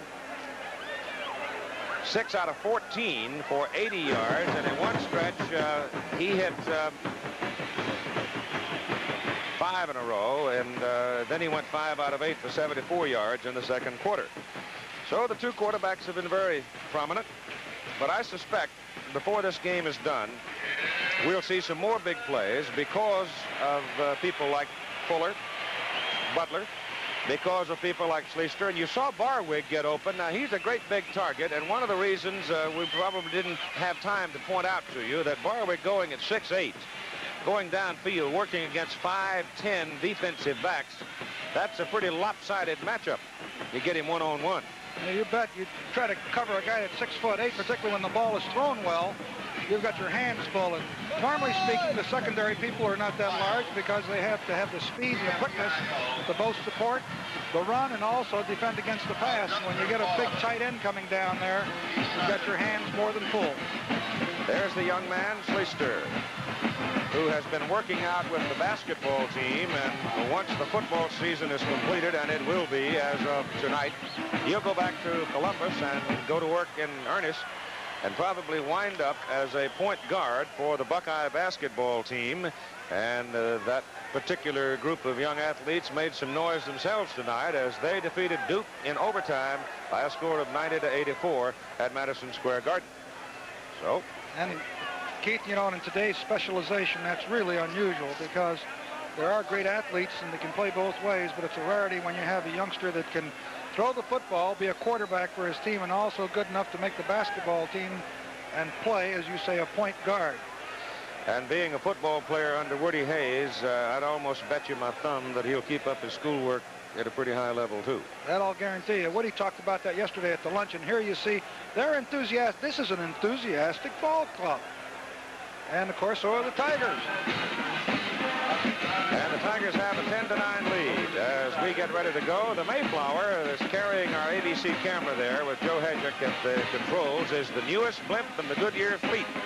Commissioned to fly just 2 weeks ago, and it's the largest blimp in the world. And it's providing a very nice camera platform for Billy Sullivan. And the two teams now on the field. Clemson getting ready to kick off. Number 43 is Murray for Ohio State, and number 47 is Donnelly.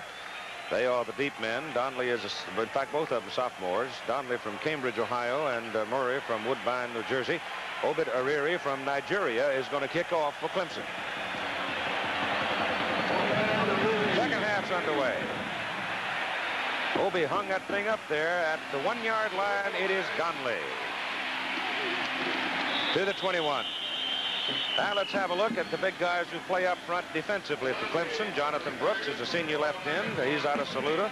Jim Stuckey is a big junior tackle from Columbia. That's where the university is located. Rich Tootin, middle guard. He can bench press 500 pounds. Tony Williams, who obviously loves mom. Steve Gibbs, a senior right end. He's a native out of Greer. Randy Scott, the left linebacker from Waycross, Georgia. And Bubba Brown from Loudon, Tennessee, the right linebacker. And it's first down Buckeyes just outside the 21. Schleister turns, gives the ball to Paul Campbell, the fullback, and Campbell hits it up to about the 25. The defensive secondary, Rex Varn, is at cornerback for Clemson, number 13. Willie Jordan out of Griffin, Georgia, is the other cornerback. Bubba Rollins is a senior strong safety, and Steve Ryan, a senior free safety and all-conference performer, number 26. Second down, let's call it 6 for Ohio State from the 25. Schleister with it, turns it upfield himself and gets a yard. Diving in to make the tackle, number 35, Randy Scott, the young man we just showed you. Schleister has run the ball 11 times in the game so far for 48 yards. There's the offensive alignment that starts for Ohio State. And up front here are the big guys. And the wide receivers with Ferguson, Fritz, Vogler, Savoca, and Robinson. The football is sitting exactly at the 27-yard line. They've got to go just outside the 31 for the first down. So it's a little bit more than 4 yards. On third down.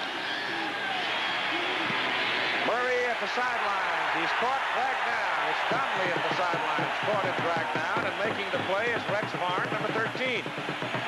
Did a beautiful job of supporting. Rex Varn is the left corner man. You see they're trying a little quick screen, a split end screen. Ball's there, but so is Varn coming up avoiding the blocker. And it's 4th down with Horace in to punt for Ohio State. Jordan is deep for Clemson. Not much of a rush. Oh, beautiful kick. Oh, he shot it out of a cannon. What a kick. All the way back at the 22. Jordan retreating some more. He's gone. Penalty flag. Got a clip.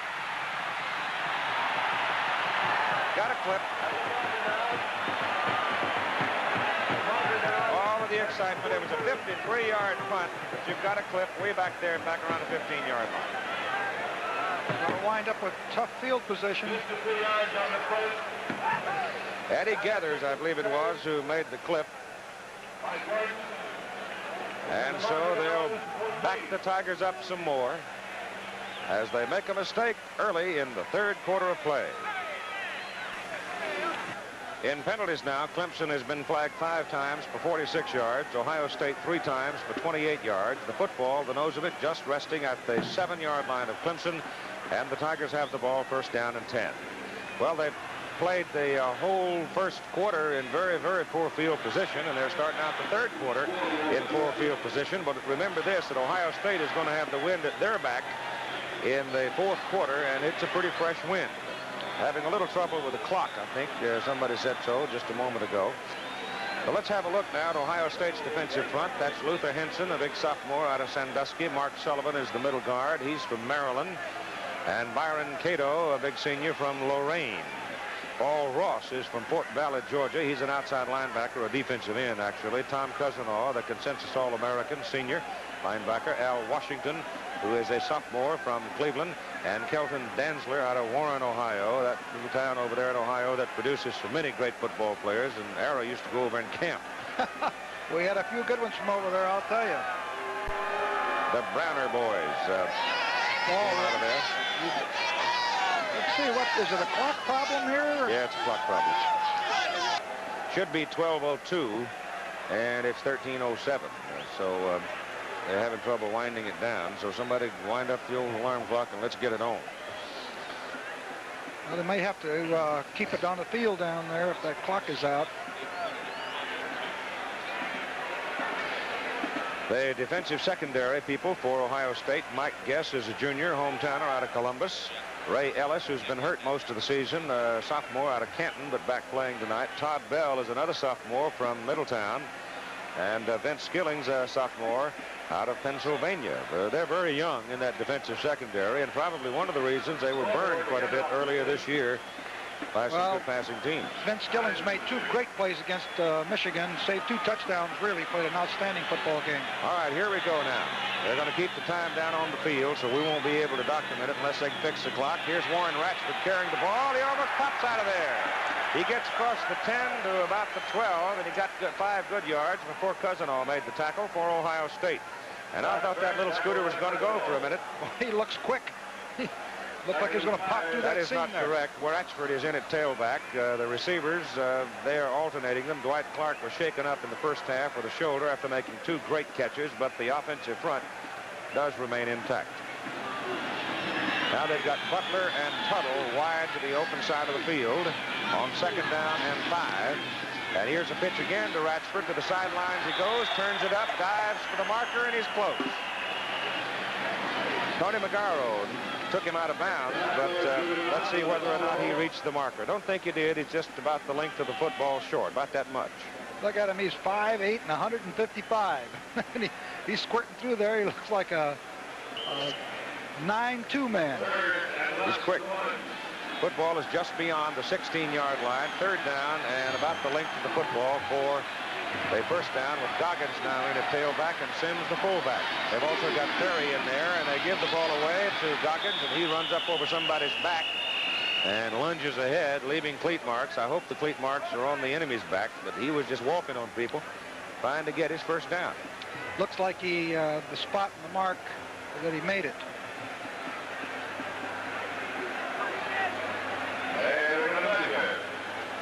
Well, they'll bring the chains in and have a look at it.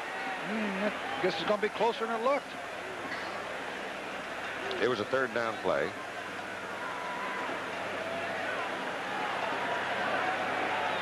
It is close. 1 inch. Woo. Well, you don't want to be playing around down there. You're going to kick the ball. Here comes the punting team. Well, if you're going to turn around, and that's an old constant argument, if you line up in an I formation, you're going to turn around and give it to the deep man. He's got to travel farther to get to the line of scrimmage than anybody else. Well, that time he didn't get there. Line was all bunched up also. David Sims in to punt for the 5th time in the ball game. Ohio State should have good field position. The ball is hung up in the wind pretty well. And ball goes. Oh, boy. Good coverage downfield by Clemson on a 38-yard punt. And the football is going to be put down at just inside the Ohio State 45. Tomorrow on ABC's Wide World of Sports from Val Gardena, Italy, you'll see some of the great skiers in the world, including Olympic gold medalist Franz Klammer. And from Sofia, Bulgaria, you'll have the World Sport Acrobatics Championship. That's very different, very unusual, exciting competition. That's tomorrow on ABC's Wide World of Sports. And Art Schlichter optioning the ball is whacked down for a loss by Randy Scott. What's really amazing about that play, Ohio State went into an unbalanced line. They had additional protection to the long side. To the left side here, they actually have 4 men. Schlichter fakes the ball, and you can see that Randy Scott is right there before he can pitch it out. Good defensive play. Loss on the play of 3. 3rd down, well, maybe 4. 3rd down at about 14 as Art goes back to throw on 2nd and 14. Throws it short to Springs, and Springs is cut down. This time it's Bubba Brown, the other linebacker, who makes the tackle. And he jarred him. I think they put a little delay pattern on, but the linebackers are so quick, they come right back up and stop the play for 2 or 3 yards. Brown nailed him right on the hip, and Rod Springs hobbled off the field holding that hip. Ball is at the 42. It's 3rd down and 13. What a draw play, and the loss is back to the 39. And this Tiger defense is something. Woo! Trying to run a draw that play. That time both linebackers got into it, Brown and Scott. Try to run a little draw play in here. Here's Brown, doesn't go back at all. Schlichter is going back to pass. He reads the draw and comes right in here, and you see both Brown and Scott and the rest of the Clemson team. And so it's punting time for Orris. That possession, Ohio State lost 7 yards. No pressure. Tom hits a beauty. And Willie Jordan, after the last adventure, isn't going to fool with it. It rolls dead at the 16, where it'll be 1st down for Clemson. They do have the wind at their back with 9:53 to go in the 3rd quarter. They lead by 1, 10-9. Bubba, number 47, who's had a whale of a game, along with his partner in that linebacking position, Randy Scott. It's 1st down, Clemson at the 16-yard line. Fuller, Sims, and Ratchford. And it is Sims, the fullback. He's got a yard, not any more than that, as Luther Henson was there to get a piece of him. He had no chance. Henson veered down to the inside and just shut it off before he even had any kind of a start. The football is sitting out near the 18. Make it 2nd down and 8 with 9:25 to go in the 3rd period. 10-9 ball game. Clemson has the edge. They send Butler and Perry Tuttle wide to the left side. Fuller comes this way. Wiggles his way through the middle, gets it out to the 22-yard line, where Byron Cato reached out with that big, strong arm and cut his legs from under him. And this program is a special exclusive of ABC Sports. Let's pause 5 seconds to allow our local stations to identify themselves. Channel 25 in Columbia, WOLO-TV. Keith Jackson along with Ara Parsigian here at the Gator Bowl in Jacksonville, Florida. And we're bringing you Clemson and Ohio State, their first meeting ever. Cliff Austin is now the tailback. Fuller, however, puts it up, and it's complete.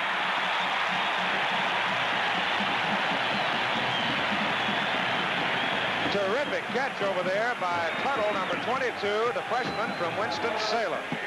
That really was some kind of a catch. Here you see Fuller, one of their favorite passes. He just sprints out to the left, turns, gets himself lined up, finds the seam. Look at this. I mean, for him to hang on to that ball is a real credit to Tuttle. It is a first down, and I sort of waited there to see where that Perry got up in one piece, but he did. And the ball is at the 37, first down.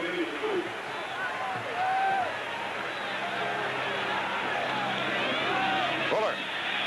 Outside it goes to Ratchford. No. Is it Austin? Yes, it is. Number 7, the freshman from Scottsdale, Georgia. He's a pretty good sized freshman, too, 183 pounds. Tell you what else. Quick. Tell you another thing is that you'll see Butler do a great job of blocking over on the sideline. Of course, you see Skillings come over and save the play, but Jerry Butler made a nice block. He's only 6'1", 175, that made that play go. Second down, 1. Ball is at the 46. Fuller throws down the sidelines. Pass incomplete, intended for Tuttle. Boy, he was open, too. Now, Fuller just underthrew him a little bit. Fuller intended for Tuttle. Ray Ellis, a sophomore out of Canton, who is playing tonight after missing a good deal of the season with injury.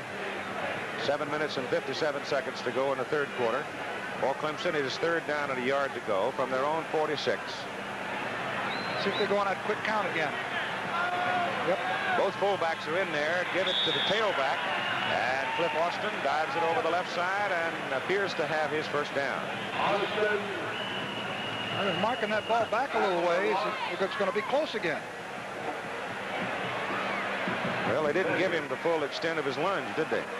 Oh, apparently he either hit his knee or the ball hit and bounced forward. We couldn't see from this vantage point, but it's going to be, looked like he'd made it by a yard, but they moved the ball back. When they get into that short yardage situation, they have both fullbacks, Sims and Tracy Perry, in there, and they do get the first down this time. Missed it by an inch the last time. First down and Tigers. So it's first down Clemson at their 47-yard line. It may be very important for Clemson to get a score on the board of some kind here in this third quarter, because they'll go into the wind in the fourth quarter. The wind is quite fresh. Maybe 15 miles an hour. Gusting to more. Fuller's going to put it up, looking for Butler, and he threw it too high. Well, he had Jerry, but he also had a lot of pressure. Yes, he did. I was watching the receivers, the defensive coverage that time, and it would have taken a perfect pass to get it in there, but Fuller overthrew it. It may have been a good thing.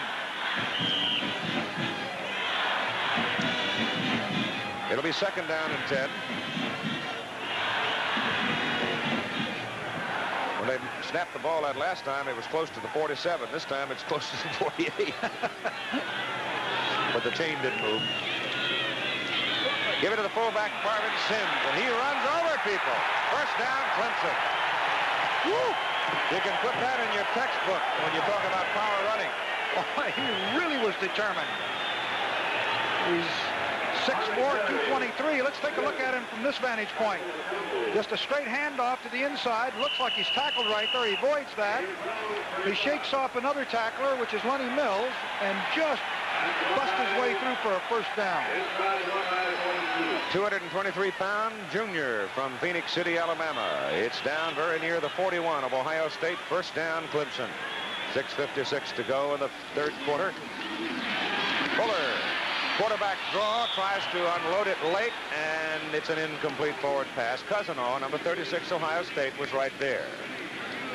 That's a pretty cute little play, though, because he broke Ratchford, the tailback, up into the slot, and if he'd been able to get the ball to him, he had some room. See, Cousino's firing here. Fuller really reacted well. He avoided negative yardage, and you can see Cousino's doing a lot of firing on pass plays. And so it's second down and 10 for the Tigers now. Eric Young comes wide to the right side for Clemson.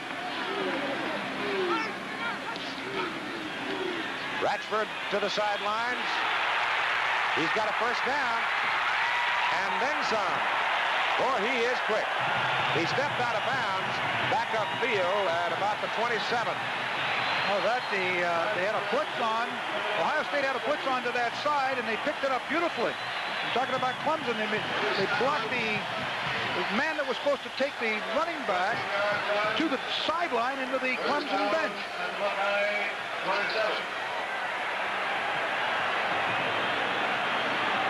Out to the right side comes Young again. First down, Tigers at the Ohio State 27-yard line. Fullback Sim booms to the 21. It's a gain of 6. We mentioned earlier, Era and Katie Farsigian have their 30th anniversary tomorrow. We'd like to congratulate KHGI-TV in Kearney, Nebraska, and the entire Nebraska television network as they celebrate their 25th anniversary on the air this week. Good group of people, very much supportive of college football in the great Midwest, out on the plains. Second down, 4. Fuller gives again to the fullback. This time the Buckeyes stack him up as he hits to about the 19. Mark Sullivan and Luther Henson were the two principal defenders that time for Ohio State. Well, it's amazing how the statistics have evened up. The dominance of Ohio State in the first quarter. And now Clemson has passed Ohio State in total yardage. The football is just at the 19 of Ohio State. They've got to go inside the 17 for the first down. It's third down and a long 2. The tailback has it. And Ratchford has the first down as he really scoots around that right side inside the 15 and got a great block from the pulling guard, Joe Bostic. He is really quick. Number 71, watch him. You see Bostic coming around the corner, but Ratchford comes in here, turns inside, and finally Mike Guess pays a price for tackling him, and he's only a 155-pounder. Inside the 15-yard line, first down, Clemson. Tigers on the move with 5 minutes to go. They lead 10-9. Big fullback Sims. Sims just muscles to the 10.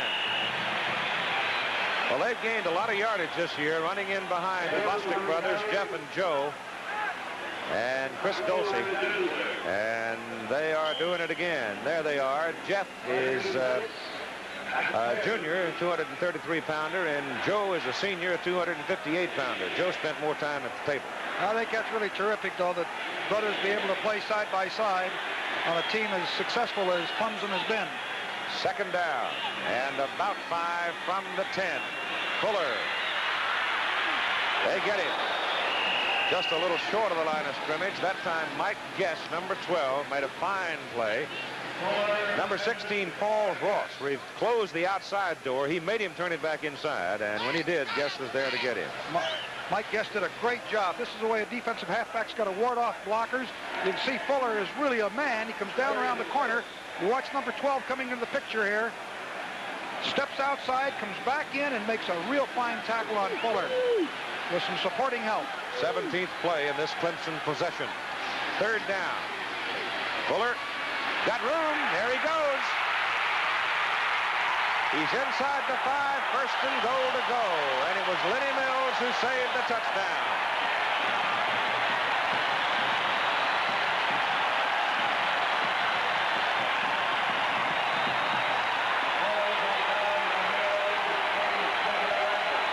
I'll tell you, there just isn't a heck of a lot you can do against a superior athlete, and Steve Fuller is a superior football player.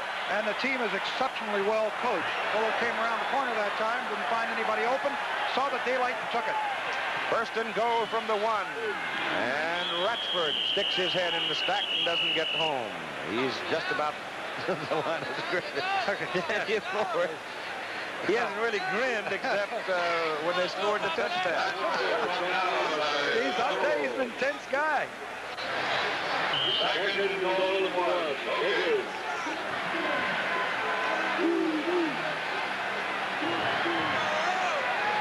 Second down and goal to go from the 1-yard line. Ohio State, goal line defense digging in.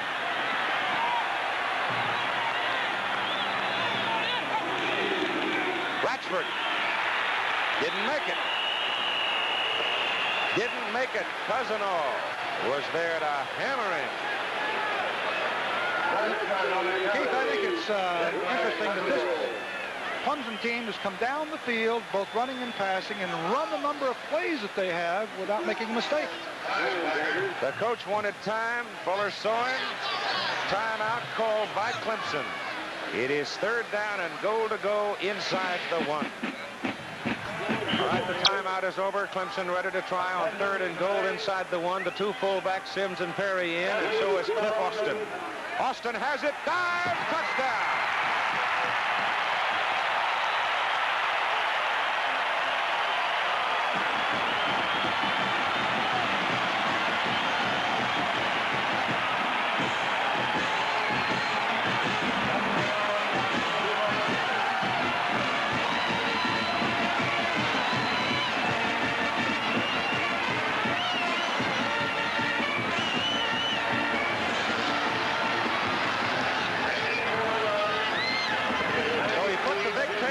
The big freshman in, and he took it over the top for the score. The big fullback's blocking down to get it there. Herrera's extra point try is right through the pipe. And with 2:16 to play in the 3rd quarter, Clemson's lead now 8 points, 17-9. And now you begin to see how important that blocked extra point try may become. Well, he's still got a lot of football to play. Again, they come out in the stacked eye, power eye. Same play. Fuller comes back, gives it to Austin this time, and he dives over the pile, goes into the end zone for the touchdown. I'll tell you, those 2 big fullbacks do a pretty good job of blocking down on people, don't they, Aaron? They really do. You can see how high he gets in the air here to score the touchdown. Watch him take off. And you can see that he finally gets it on 3rd down. And here's the most salient factor, I think, in that drive, other than the score, and that is that Clemson held the ball 7 minutes and 37 seconds. And going 84 yards in 19 plays. Without a mistake. In this quarter on the ground, Clemson has gained 74 yards. Ohio State -1 on the ground. Calvin Murray and Doug Donnelly are deep now for Herrera's kickoff. Clemson leading 17-9, and Ovid hangs it high and drops it in the end zone 2 yards deep. Donnelly brings it out. Oh, look at here. Finally run down from behind and dragged out of bounds out on the 39-yard line by J.D. Haglund, a Clemson wide receiver working on the special teams. He brought that ball, Donnelly did, back 41 yards. And there's the big freshman, Cliff Austin, from Scottsdale, Georgia, who just scored for the Tigers. Donnelly got out on the side of the contain man that time. And the field position, I thought he might stay in the end zone and take the 20 yards, but he made a wise decision. He came out to the 39. 2 minutes and 6 seconds remaining to play now in the 3rd quarter. And Jim Hartley, the referee, just kind of cooling everything down. There's so much noise in this Gator Bowl with both the Ohio State and Clemson bands here.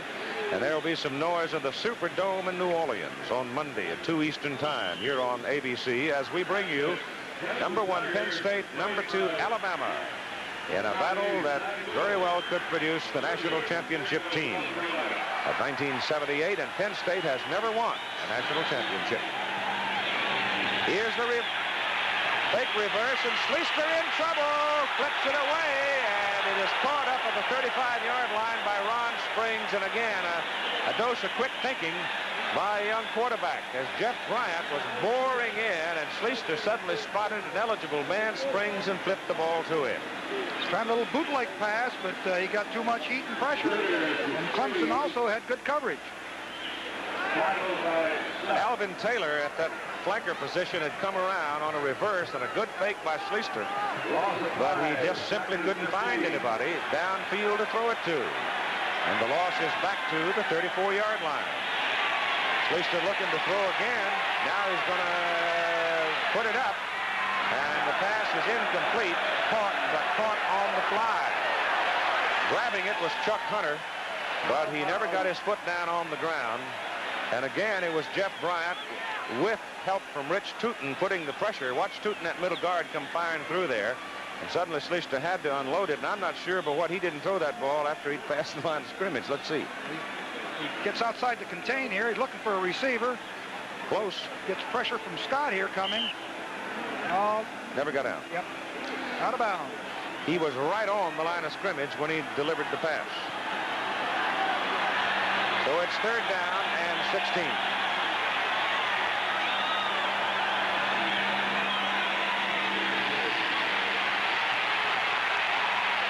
Pass is complete to Murray, and Murray is well short of the 1st down. He might have lost that football. I'll tell you, the best defense that Clemson has had as well is their offense, because Ohio State has got to relinquish that ball again. And the last time Clemson had it, they had it for 19 plays. 49 seconds to play in the 3rd quarter. And Tom Orris is in to punt on 4th down and 7 with Jordan deep.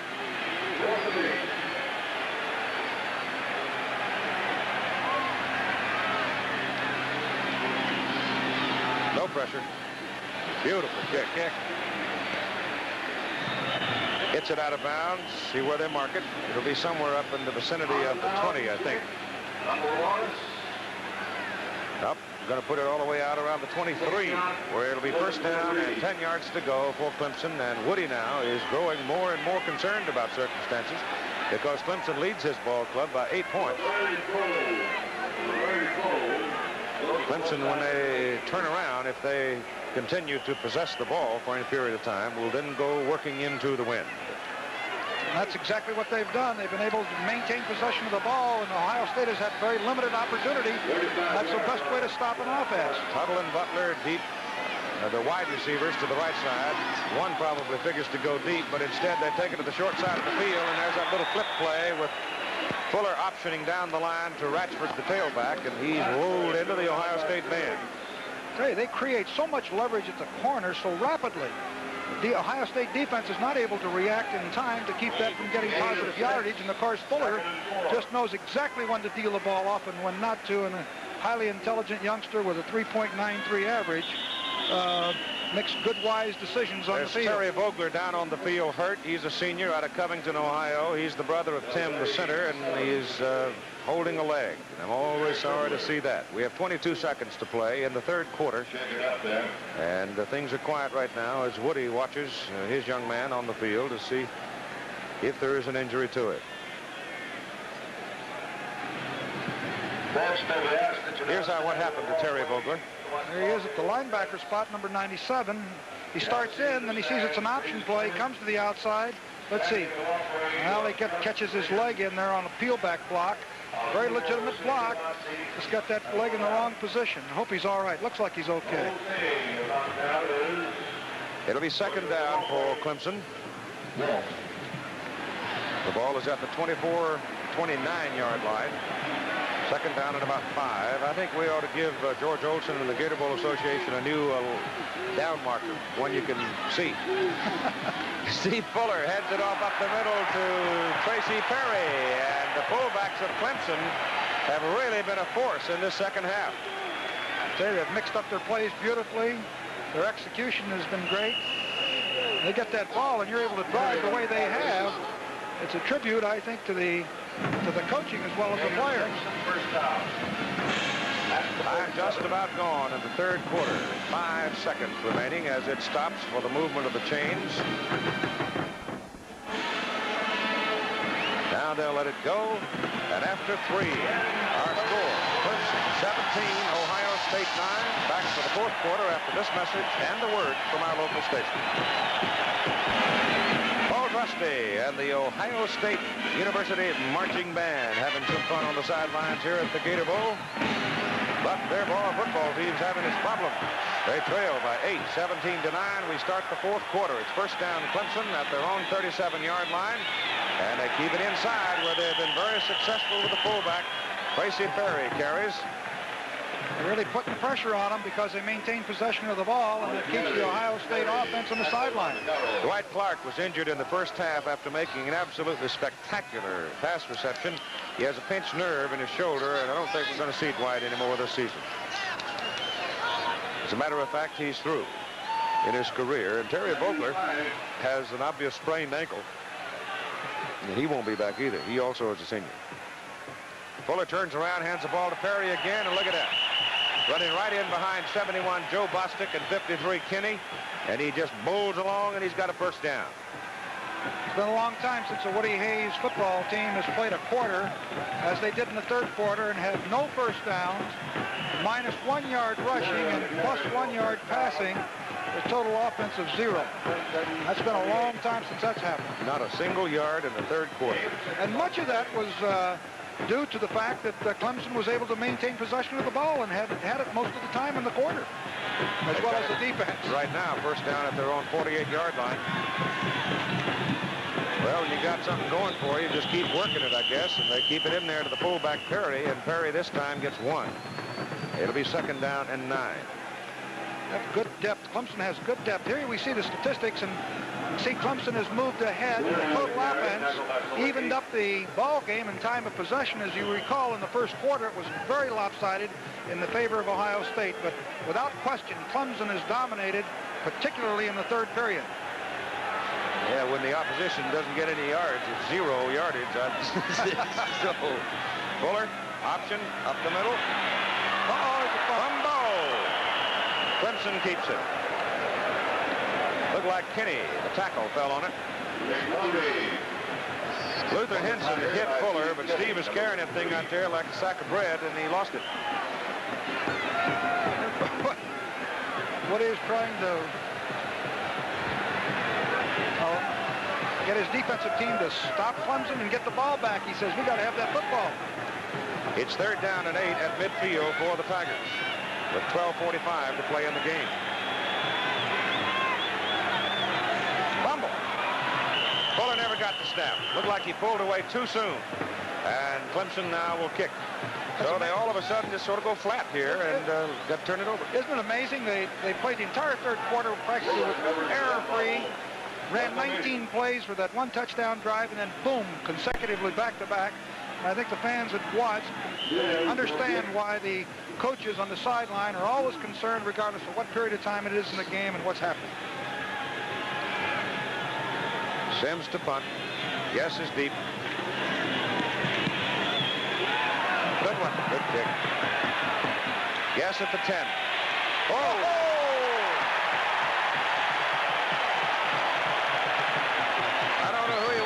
Somebody fired him out of a cannon. Number 52, Sewell. 41-yard punt. Watch Sewell come down under this ball and nail Mike Guess. Oh, I mean, that is a real tackle. Be right back. All right, very important possession coming up here for the Ohio State Buckeyes. The wind at their back, 11:57 to play in the game, 17-9 to score Clemson. From the 12, Schleister gives it outside, and Ron Springs gets just beyond the 13. Thrown out by Al Latimer, a sophomore from Altamonte Springs, Florida. Well, they came to the short side of the field with the option, but it's been a long time since I've seen a ball club react as well as Clemson does. Their quickness in the team defense, even though they may not be that big, the terrific quickness. Second down 9. Schleister on a roll. Throws it deep. It is complete to Chuck Hunter. Chuck Hunter got back there deep and got away, and one of the Clemson defenders fell down trying to recover, but he was pretty much out of the play anyway. So let's have a look at it. And they needed this kind of a play, Ohio State did. Fakes to the fullback, comes rolling out to his left. And they needed a big play because of the field position that they had and the clock that was going against them. Hunter makes a nice catch, and they've got good field position. And Schleister gets in trouble. Scott missed him. He runs away from him and finally goes out of bounds. Steve Gibbs was in dead pursuit along with David Reed. Reed was the man that finally got to him, but it was Scott, 35, who hit him, and Schleister shook him off. Second and 10. Listen, he's got pretty good speed. He ran away from a couple of folks there and got back to the line of scrimmage, or at least almost, when it looked like there was going to be some negative yardage. Gained the yard. Ball's right at midfield now from the 49 to the 50. It's second down and 9. Straight back. Donnelly going deep. Throws it short. And it's Murray. Cal Murray goes into a crowd on the sidelines trying to get the first down. He's close to the marker with 11 minutes and 13 seconds to play in the ball game. 17-9 Clemson. A touchdown and a 2-point conversion, and we're even. And we're going to go for the short yardage first down. Third and a yard and a half.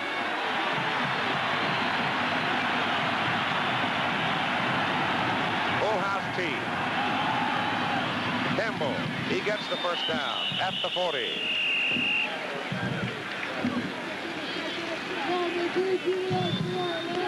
They're going to give him inside the 40, close to the 39. Getting some kind of a signal there. I don't know whether he was trying to speed up the offense or...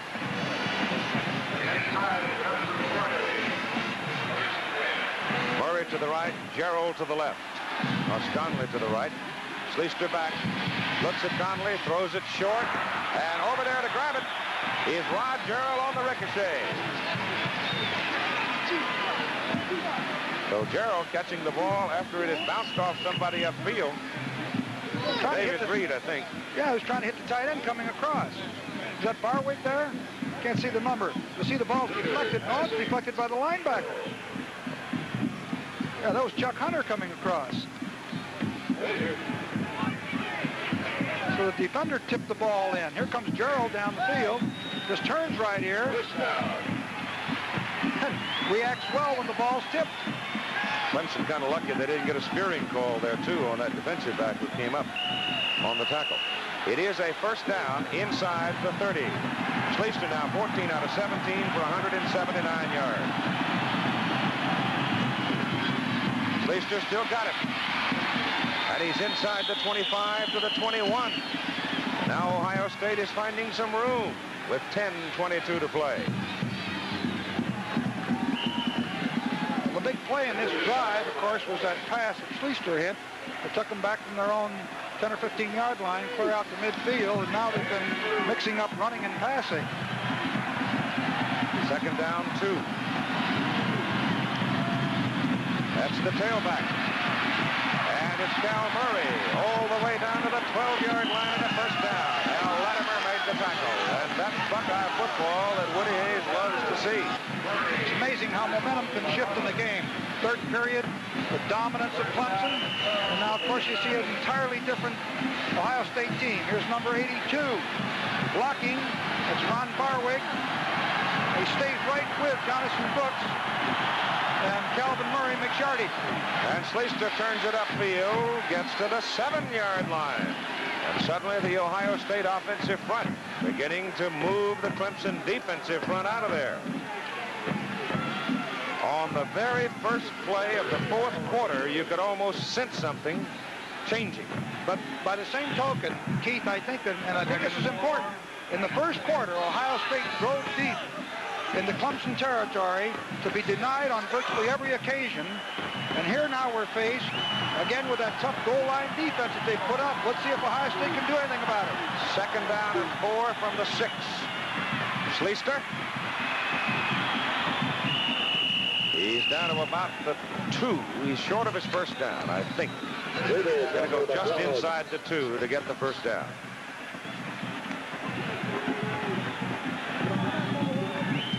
Schleister's had a big night. See, Woody's making some kind of a signal here. I'm trying to, pointing to something. Third down and a yard for the first down from the 3. The ball is just inside the 3.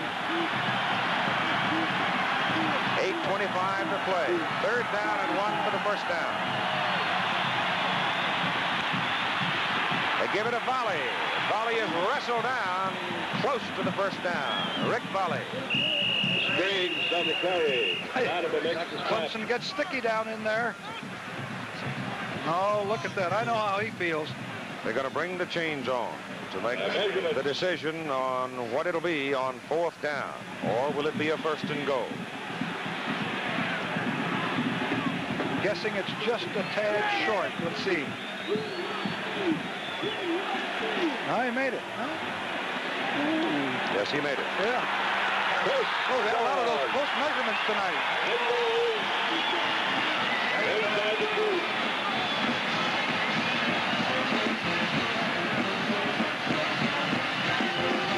First down and goal to go. Ohio State, the ball is just inside the Clemson 2-yard line with 8:13 to play in the football game. 17-9, Clemson lead. Schleister keeps. Touchdown. Well, we can speculate now on what kind of two-point play they'll use.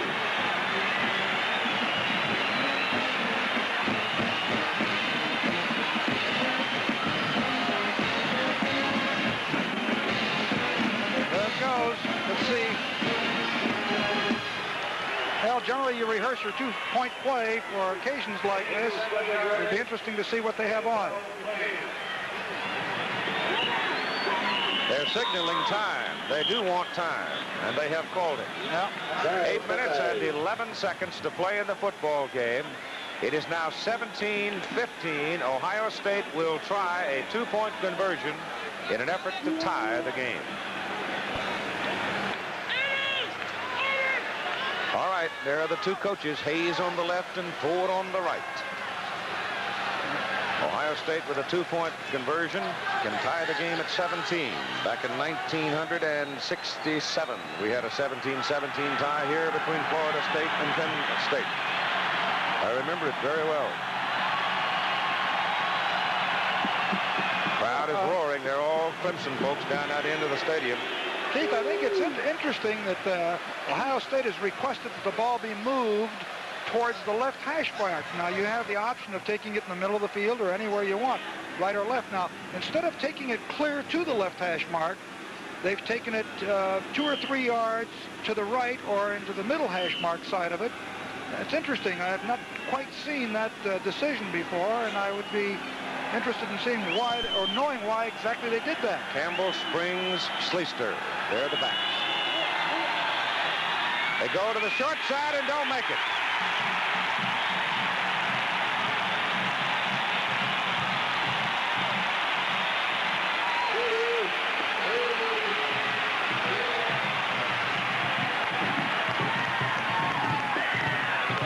It's a funny call. That's all I can say. I didn't expect that call. I expected a student body right or something, but didn't get it.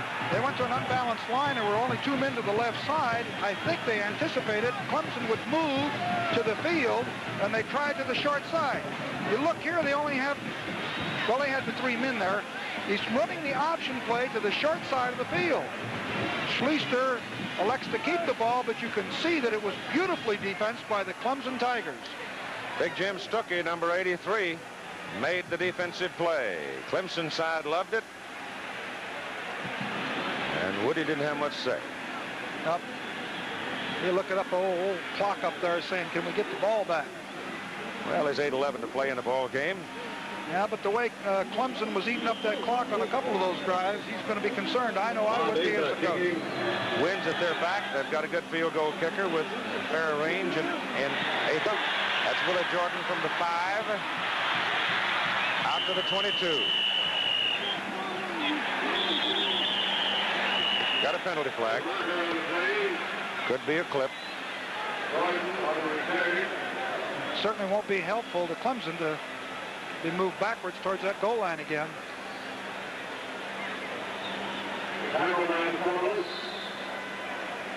Pretty sure it's on Clemson. They're talking to the Ohio State people.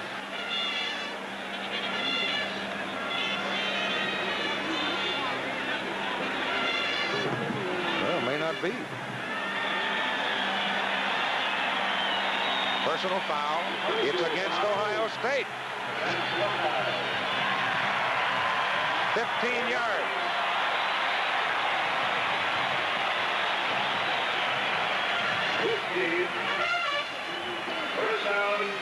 So it's first down Clemson all the way out at the 35 instead of back at the 20. Personal foul. He was apparently explaining it to the Ohio State people on the field rather than giving them any option, because suddenly Jim Hartley walks it up the field. Might have been a late hit. Fuller is the quarterback. Here's Ratchford at tailback, and he breaks it. Warren Ratchford breaks it out to the 47-yard line and a first down. Now, this is the thing I'm sure that I mentioned is the fact that Clemson will be able to possession this ball, and the Ohio State won't get it back. Here's Tom Cousino, All-American, flowing with the play. Is warded off by, looks like Boston. Yeah. Finally comes over on the tackle, but not before a first down is made. And it's 7:40 to play in the ball game. Ratchford now with 8 carries and 46 yards. And it's first down Tigers just outside their own 46. They lead 17-15. Give it inside to Sims, the fullback, and he hammers away for about 2 to the 48. Possession of the ball, very, very important now for Clemson. Their 2 touchdown drives, they held the ball more than 7 minutes on each occasion. As Doug Donnelly, wide receiver for Ohio State, on the bench. Wet towel, cooling off. Critical position in the ball game for both teams, really. Second down and 8 from the 48 of Clemson.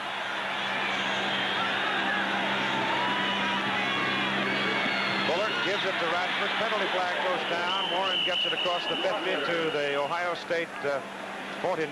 That might be a hold in there. He came from your line judge, Butch Lambert. Yep, my old buddy. See what the call is. Holding, you're right. Offensive holding. Say it's a big call, big penalty. Took a lot of nerve to throw that flag. Not on this side of the field. Not on this side, no, but I'd say it would have taken a lot of nerve to have flown it if it had been with the white shirts or with the football. No, really, I spent some time with the officials this afternoon. They're really a great group of guys. They have their own meetings, and they go over all the details, their mechanics, and I think often, and I suppose I can say this now that I'm no longer coaching, wonderful people, wonderful people. Yeah. They really are. Clemson now 6 flags and 61 total yards in penalty. 6:52 to play in the game. Tigers are backed up now just inside their 35-yard line, and it's Ratchford as Fuller handed away to his tailback, and he tried to bust it off the right side. He's brought down. But Ratchford, he's been running real well. He had a crack in a seam to the inside here. First time he's missed the hole. He'd made some yardage in there, and he moved to his inside, just to his left. 38-yard line of Clemson. It is third down. They've got to go to the Ohio State 44 for a first down. So it's third and very long, and Fuller wants to put it up. Goes over the middle with it. It is complete to Tuttle, and he's got the first down. What a piece of work by Fuller that time. He stayed right in the pocket. He waited for his receivers to come open. Ohio State elected to blitz, to go into man-to-man coverage. And they could not stay with the receiver. As you watch here, Ohio State's got a blitz on from the outside. Fuller comes back, fakes to Ratchford. Looking downfield, you can see the blockers come back. He stays right in there, actually throws off balance, and hits Tuttle for a first down. What a big play. At the Ohio State 43. Ratchford. A shirt tail by Vince Skillings as he runs it to the Ohio State 38. A gain of 5 with 5 minutes and 35 seconds to play. And Clemson leading 17-15. Skillings hadn't grabbed him, he'd have picked up a heck of a lot more yardage. Ratchford's having quite a night.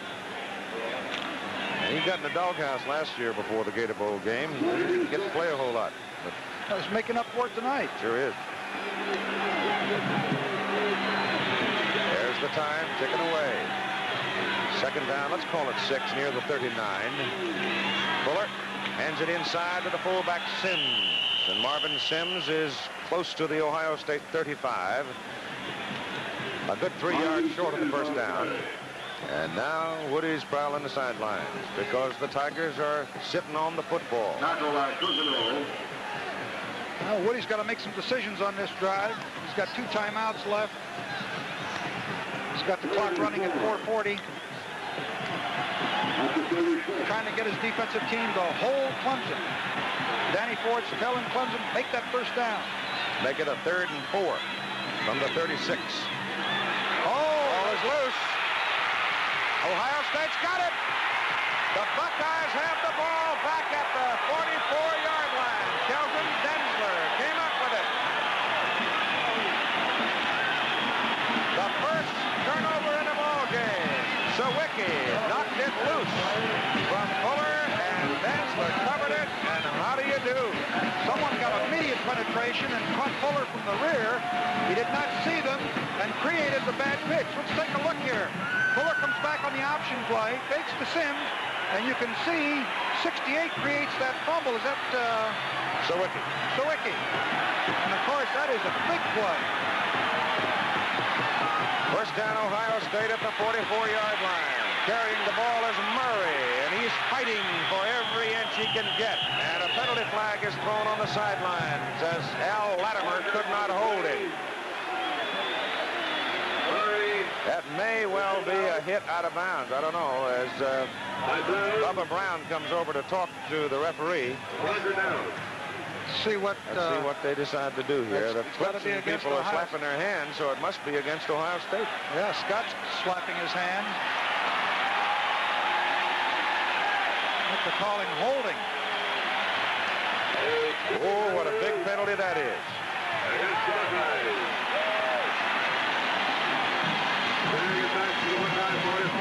Clipping. That's clipping. Let's see right here. There's 65. Oh, yeah. There's a clip right there. Very obvious. Very obvious. Absolutely. He didn't get one word out of the Ohio State sideline either.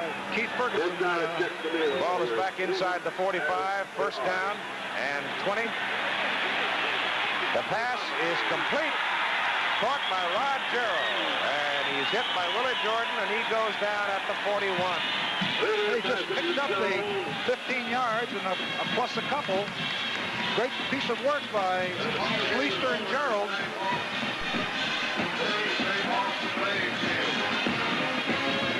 .350 to play. Clemson leading 17-15, and right now fighting for their life. Ohio State has the wind advantage. A field goal could give them a lead and possibly a win. It is second down and 8 from the Clemson 42. Schleister puts it up. Pass is caught to Chuck Hunter, and Hunter goes for a first down inside the 30. I'll tell you, the execution by Schleister, all those games behind him, those are 2 good throws the last 2 plays. He's picked up the first down after having first and 25. All right, now 16 out of 19, 206 yards passing. First down at the Clemson 29. Outside the Springs. Clemson man had a hold of him. Eddie Gathers and couldn't hold him. But they do get him short of the line of scrimmage at the 30. He had him back around the 33. Well, it was Rod Gerald could not block number 49, Eddie Gethers, the right corner man, and there was no chance because of the defensive play. Gerald just could not handle him. At the 31, it is second down and 12. Ohio State with 2 field goal kickers, Anakievsky being one, Atha being the other.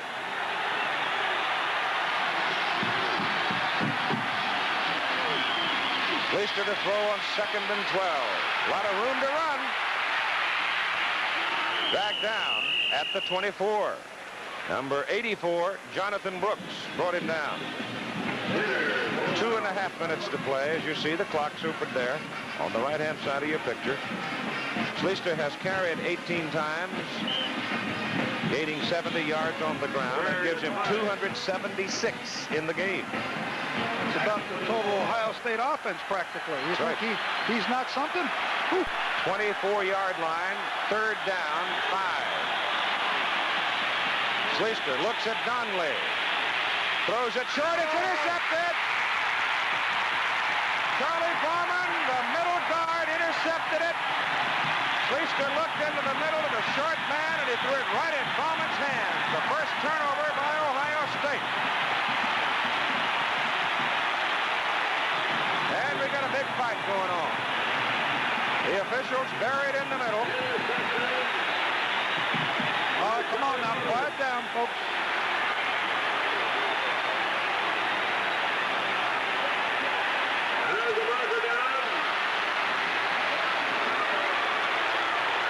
Now we get some more breaking out, so we've got a free-for-all going on down on the field with a dozen or so people involved in it. Schleister threw the ball right smack into Bauman's hands, and I don't know what it was that triggered the fight.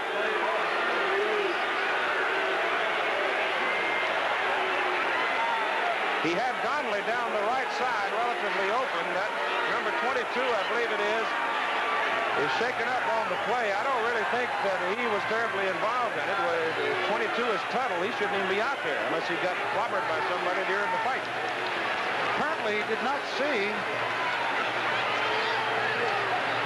the interceptor. Well, the middle guard, Bauman, just simply stood up and dropped back. Yeah, he dropped off into the zone coverage. I don't know what triggered the action here on the sideline. There's going to be penalties, obviously, because there are yellow flags all over the field. I'll tell you, you think the officials don't earn their modest fees with action like this? Let's go back to the last play and see what we can figure out here. See Bauman, 58 now. He starts to go in. Now he's going to come back and drop back.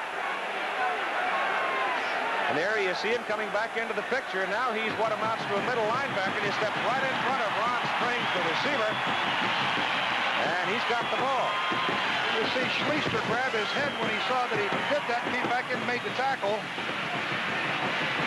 Let's see what... I can't tell there. I don't see anything that would have triggered it except a lot of glum faces. Yeah,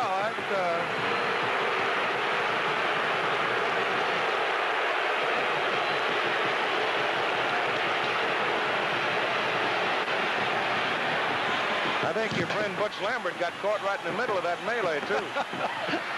We'll go back to the hotel. We'll see how many patches Butch has got on him. He'll have some bruises.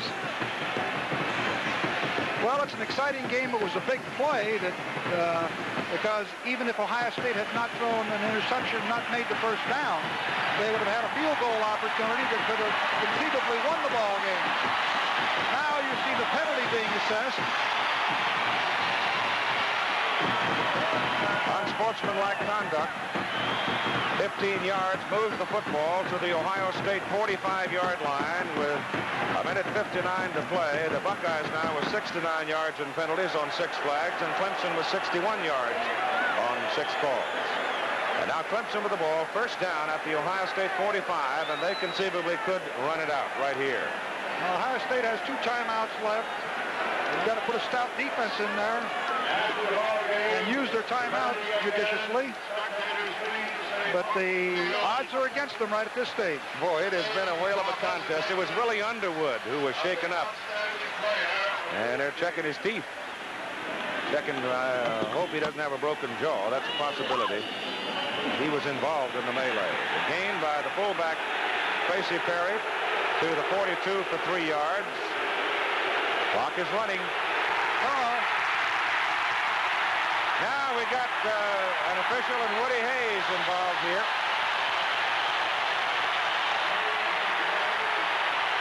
Tom Cousineau, the All-American linebacker, comes across and says to the people on the sideline, "Why don't you guys cool it?" That's Lambert there.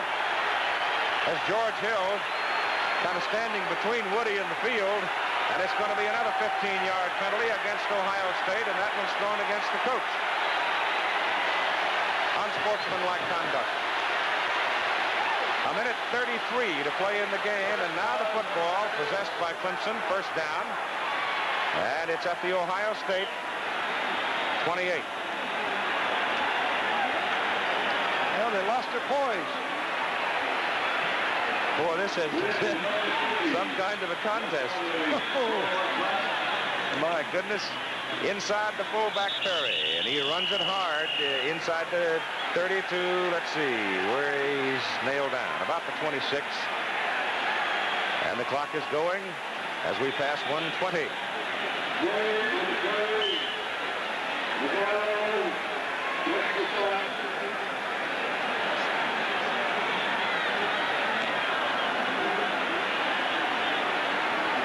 Short of the 25. There are penalty flags. That's going to be too much time, I think, against the Clemson Tigers. They don't care as long as they can wind that clock off. They lead 17 to 15. They've got exactly 1 minute to play now and a delay of game penalty of 5 yards. That's a big penalty because Ohio State does have 2 timeouts left. If they use them and they hold here, they might have an opportunity to get the ball back. This obviously will be one of the biggest wins that young Danny Ford will ever have in his coaching career if his team can hang on. What a way to start.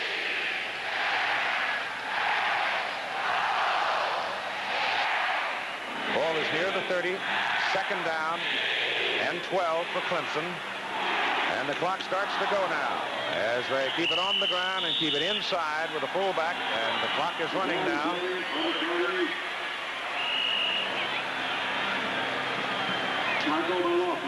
Time now spent by Ohio State. So the Buckeyes spend another timeout. That means they have 1 left. 1 left. Woody losing his composure for a moment on the sidelines, getting a 15-yard penalty flag. Big fist fight on the field between the players. That one cost Ohio State 15 yards, so they've been flagged 30 yards while Clemson has held on to the ball. And now, with a 17-15 lead and only 53 seconds to play, Clemson still has it. That's the wildest thing I've seen for a while. 53 seconds remaining to play. Clemson 17, Ohio State 15. Young Dan Ford, the first game he's ever coached as the head man. Woody Hayes had been at it a long time. It was the veteran who lost his cool and got flagged on the sidelines. Cost his team 15. That may have been an academic thing, but whatever, it certainly gave Clemson the football deep in Ohio State territory. The Buckeyes will spend the last time out. Now they have no way of stopping the clock with only 48 seconds to go. Clemson has the football. The down marker, however, says 4th down. So unless Clemson can either pick up the first down and keep possession of the ball, they'll be hard-pressed to run around for 48 seconds and hold on to it. They might very well jack it up and try to go for the 3 points. But whatever, you are sure to see Ohio State people get their hands on that football one more time. I don't think I would take the risk of kicking a field goal because if it's blocked, it can be advanced.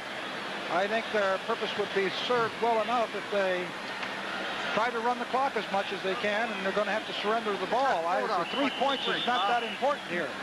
What do? Just pitch it wide and run around with it? Kill some time.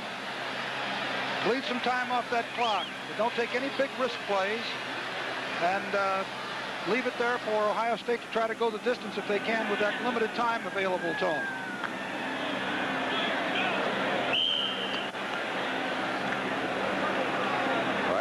Here comes Clemson up to the ball. 48 seconds to play. Tigers lead by 2. Fuller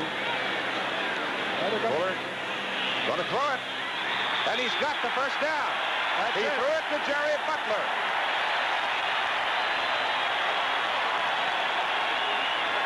Great call. Great call.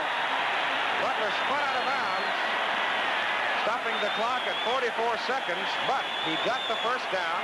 They have 4 plays with the ball. Ohio State, no more times out, and that should do it. Yeah, that was a great call, great execution, and there wasn't that big a risk to play. The sideline pattern, although normally speaking, in situations like that, teams will go to a double zone, have a man stationed out in the flat. I don't think they caught Ohio State flat-footed with the play. So now it is a matter simply of holding on to the football, winding the clock down in a game that has had just a little bit of everything. We have seen 2 fine quarterbacks have outstanding nights. Both of them have been absolutely superb. Both defensive teams have played very well. This game, to a large degree, epitomized what the simple art of jousting on a football field is all about. Up to the point where we had a big fist fight on the field, and then Woody Hayes got flagged for grabbing a hold of one of the officials. And there you have it. The game is over. The Clemson Tigers have defeated the Ohio State Buckeyes by a score of 17-15. And the security people now will just double up, try to keep everybody in the stands as the two teams go out into shake each other's hand, and Woody Hayes is leading. And the official declaration of the flag thrown against Woody Hayes was he was on the playing surface where he's not supposed to be. And I would imagine there were some sharp words exchanged as well, but I wasn't down there to hear them, so I don't know. There's your final score in a whale of a football game, the first meeting ever between these two teams as Clemson wins it 17-15. The outstanding players for the ball game have been named, and they're hardly a surprise. We have two of them, Art Schleister of Ohio State and Steve Fuller of Clemson. It was Fuller's team, number 4 right there, that came out on top by a score of 17-15. And we had that big fist fight, which cost Ohio State 15 yards for unsportsmanlike conduct. And then you had Woody Hayes get flagged for being on the field, which cost him another 15. And then you had a very daring pass, Fuller to Butler, for a first down that gave them possession and carried them all the way to victory. And the trophy presentation being made right now to the winning team in Clemson.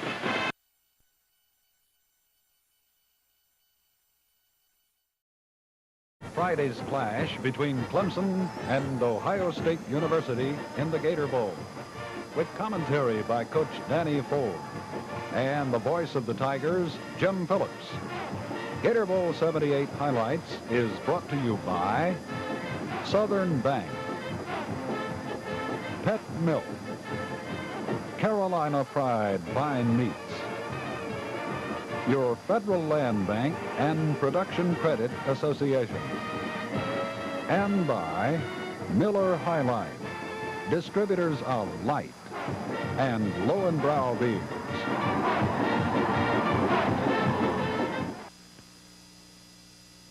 American League. Hi, everybody, and welcome to the first ever Danny Ford Show. And what a show it's going to be because, well, Danny, what can I say? You worked out very, very hard in Florida. You led up to a game that was played last Friday night. If that's not the biggest night of your life up to now, I'd like to know what is.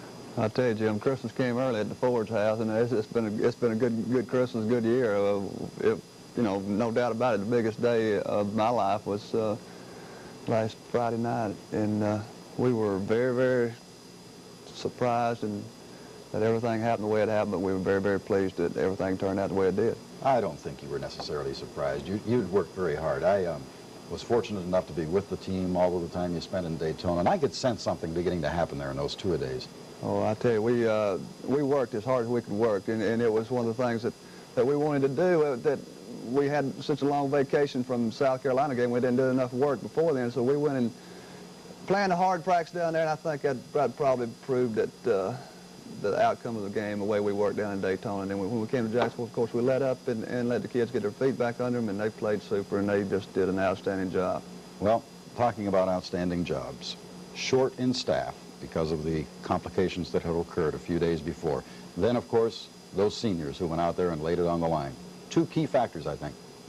I'll tell you, the defensive folks, they had to do the best job in America coaching because we had coaches that changed around, and we were short the two coaches, the linebacker coach and the defensive end coach, and of course their kind of offense they ran, they had those kind of people had to play well. And I think Coach Bugard, Coach Andrews, and Coach Ware, and Coach Anderson, Coach Bass, all the ones that came in field and did an excellent job. And the offensive coaches did, they did as good as they could do under the circumstances, because we were worried about the defense, and the defense worried about the offense, and everybody just pulled together. The fan support helped, the kids pulled together, and then we had a pretty good coaching staff when the bowl game kicked off, and we had a bunch of head coaches and the seniors, and they did a heck of a job. Well, the seniors, of course, we're mighty, mighty proud of that effort. And I think the important fact there, too, is that a lot of it's going to carry over to the underclassmen. Well, I'll tell you, I hope so. We carried 100 kids down there, and hopefully they'll get the idea that it's a nice bowl game. You know, the bowl, it's a pretty nice outfit that they like to go to every year, and maybe that'll have some carryover there. Maybe we get a little extra work out of our young kids, too. Many, many fans in Jacksonville Friday night, many of them are waiting to see now for a second time the Tigers in action against the Buckeyes of Ohio State. So let's get right into the action. You received, were unable to move, punted over to Ohio State, and here we go. Oh, yeah, Ohio State came out throwing the football, which surprised a little bit. They had a little misdirection pass against us that hurt us there early in the ball game. You talked about your defense, and we will see at the culmination of this drive just how important a factor they were in the early stages when you couldn't get field position. Well, we couldn't get field position in our defense. We told them just to go wild and go play like they hadn't played in a long time. That was a good run by Springs, our outstanding running back, but you won't see too many clips on this film where that there's not 10 or 11 people running football, and here's a big play right here by, looks like who was that? That's Gathers making a big play out on the stone. Steve Gibbs also. Gibbs. Big play, come on, there they come. There comes another one. There comes Bubba taking a shot at him all the way across the field. Backed up, they going in, the defense got the backs to the wall. Here it is, fourth down play. There's 1, 2, 3, 4, 5. There's some more. So they got plenty of orange people around there, and that was a big play early in the ball game. They had the gamble. They went ahead and wanted to get points on the board. Offense got the football backed up. You got to bring it out of here. One of our goals all year, offensive, was if we had to get the football, never punt inside the 10-yard line, and we have to do it the first time we get the football. There's nice block right there. Steve does a good job getting a couple of yards on the deal on the outside. Did you ever feel at that point that you might want to gamble on a big play? Oh, yeah, only last time we gambled on the big play was when Georgia backed up. So we don't want to gamble anymore. There's defense back in there. Defense, they played too much the first quarter. They was on the field too much. There's Bo Bubba. The linebackers, they must have made a jillion tackles Friday night. A couple of amazing young men. They're not big enough to be linebackers. I tell you, they are super young men. I'm just so grateful that one of them be back, and we're so grateful to see the other one end up on a great note. There's a good play by Willie Jordan's there. Tootin's over there. There's the band. They always do a good job. Danny, I know you were probably caught up somewhat in the fans' emotion too, were you not? Oh, shoot. I tell you what, if it hadn't been for the fans and the assistant coaches, we would never made it to the ball game. I don't believe. Nice play by Steve. Good effort by him turning that in there. It's not a real good play by one of our linemen. He's giving effort, and that's what we asked him to do, was get backed up there with a penalty now. Steve comes out and he's going to roll his right and throw it here. Nice catch by Jerry. Good pitch and throw. Field was in good shape. We had a lot of rain there the day before. Their defense back on the field again. They stayed on the field an awful long time. Ah, the boy. There comes 3 or 4 nice play by Randy Scott. Brooks is in there. Willie Underwood's around the football. Get a D like that, it makes them a little hesitant the next time through, doesn't it? I tell you, it makes them look around a little bit. There's a nice pass, nice play by their quarterback. Their quarterback played a good football game. He's going to be an excellent player. He's just a freshman. Eddie Gathers wasn't in bad shape on that just perfect throw and catch. Sprint draw, defense, good call by them. They get some yardage. Defense just hung in there. Here it's second time they've been in there close on there in the field, and they just have to settle for 3 here. The right guard might have moved there early if they didn't catch him. Get 3 points out of it. If they've been in there twice now, don't come out with 3 points, we still in good shape. Offense time, little misdirection option. That's the 4th series there. We decided we got to do something, slow the linebackers down, and we come back with a fullback inside and misdirection option. Steve does a good job, picks up a bit of yardage there. It's been typical of the Tigers all year. You reach a little crisis area, suddenly they come to the fore. A big play by here, a missed assignment inside. The one of the linemen, that's good effort on somebody getting downfield, and Steve turns and makes a bad play and a good play. Big fullback. That boy Tracy. All we ask our fullbacks to do when they get the football, get 4 yards. They did it pretty consistently for you Friday night. He's sprinting out again. Nice catch. Nice throw. Oh, I tell you, the Clemson people's going to hate to see those two leave. I know a bunch of coaches that are too. Misdirection option again here. Joe Bostic in front. There's Brayhu downfield. There's Steve turning up. And getting a first down. Misdirection, option on the goal line. Only about the third, fourth time we ran this play, and Steve just runs over a couple of them, gets in the end zone, and makes it happy. Everybody in Clemson is happy right now, and everybody on our sideline is happy. Did you realize at that point that you were leading Ohio State? No, I never did. No, I don't know. The only thing I worried about was them getting that 2-point play. Misdirection, there's a bootleg pass. Oh, we missed one right there. There comes 3 more, though. So, it's okay if that first one missing, just so we got a bunch after him after that one. Misdirection pass and reverse pass, fullback in the flat, wide open, and we had I don't believe we've seen that play all year, and they caught us napping on that one a little bit. Throwback post to the tight end, wide open. That old boy, 6'8", right there, and old Bubba nearly had to climb up his back to catch him. That wasn't Bubba's fault or anybody's fault. They caught us in a bad coverage, and they just called a good play. And here's another good play by Ohio State. We stayed in that coverage, 2 plays too many, and they called us in it. Here's a big play here, I believe. Is this? Yeah. Steve Gibbs gets his hand They on get it. illegal procedure, and Steve Gibbs, that's probably the biggest play in a football game right there. And it puts them on the odd point now, and they got to do something later, and it doesn't work for them. So Schleister's given them a 9-7 lead over you. And time's starting to run down in that first half, Danny. We come back, and we get in our 2-minute offense, and we get a penalty. We get a pass interference penalty or pushing on the offense, and Steve just overcomes that and comes back, throws to Clark, and Dwight right here, he rehearsed his shoulder here, separates shoulder again, didn't play anymore after this play, and Dwight started off having one of his best games ever. Here's a little pass to Rashford in the flat, and he does exactly what he's supposed to do, gets out of bounds, stops the clock, and we're going to come back with a draw here and try to get a little bit in the middle of the field, or a little bit better field position, and not too good, but a little bit closer, and O'Reilly comes in, and he hits the ball right in the middle and smacks it through the uprights with no time left in the half. I bet it's the last play of the half, and we go ahead 10-9. So the Gator Bowl 1978 sees Clemson on top of the Ohio State Buckeyes at halftime. There it is by a score of 10-9. Danny will be back to take a look at the second half in a moment.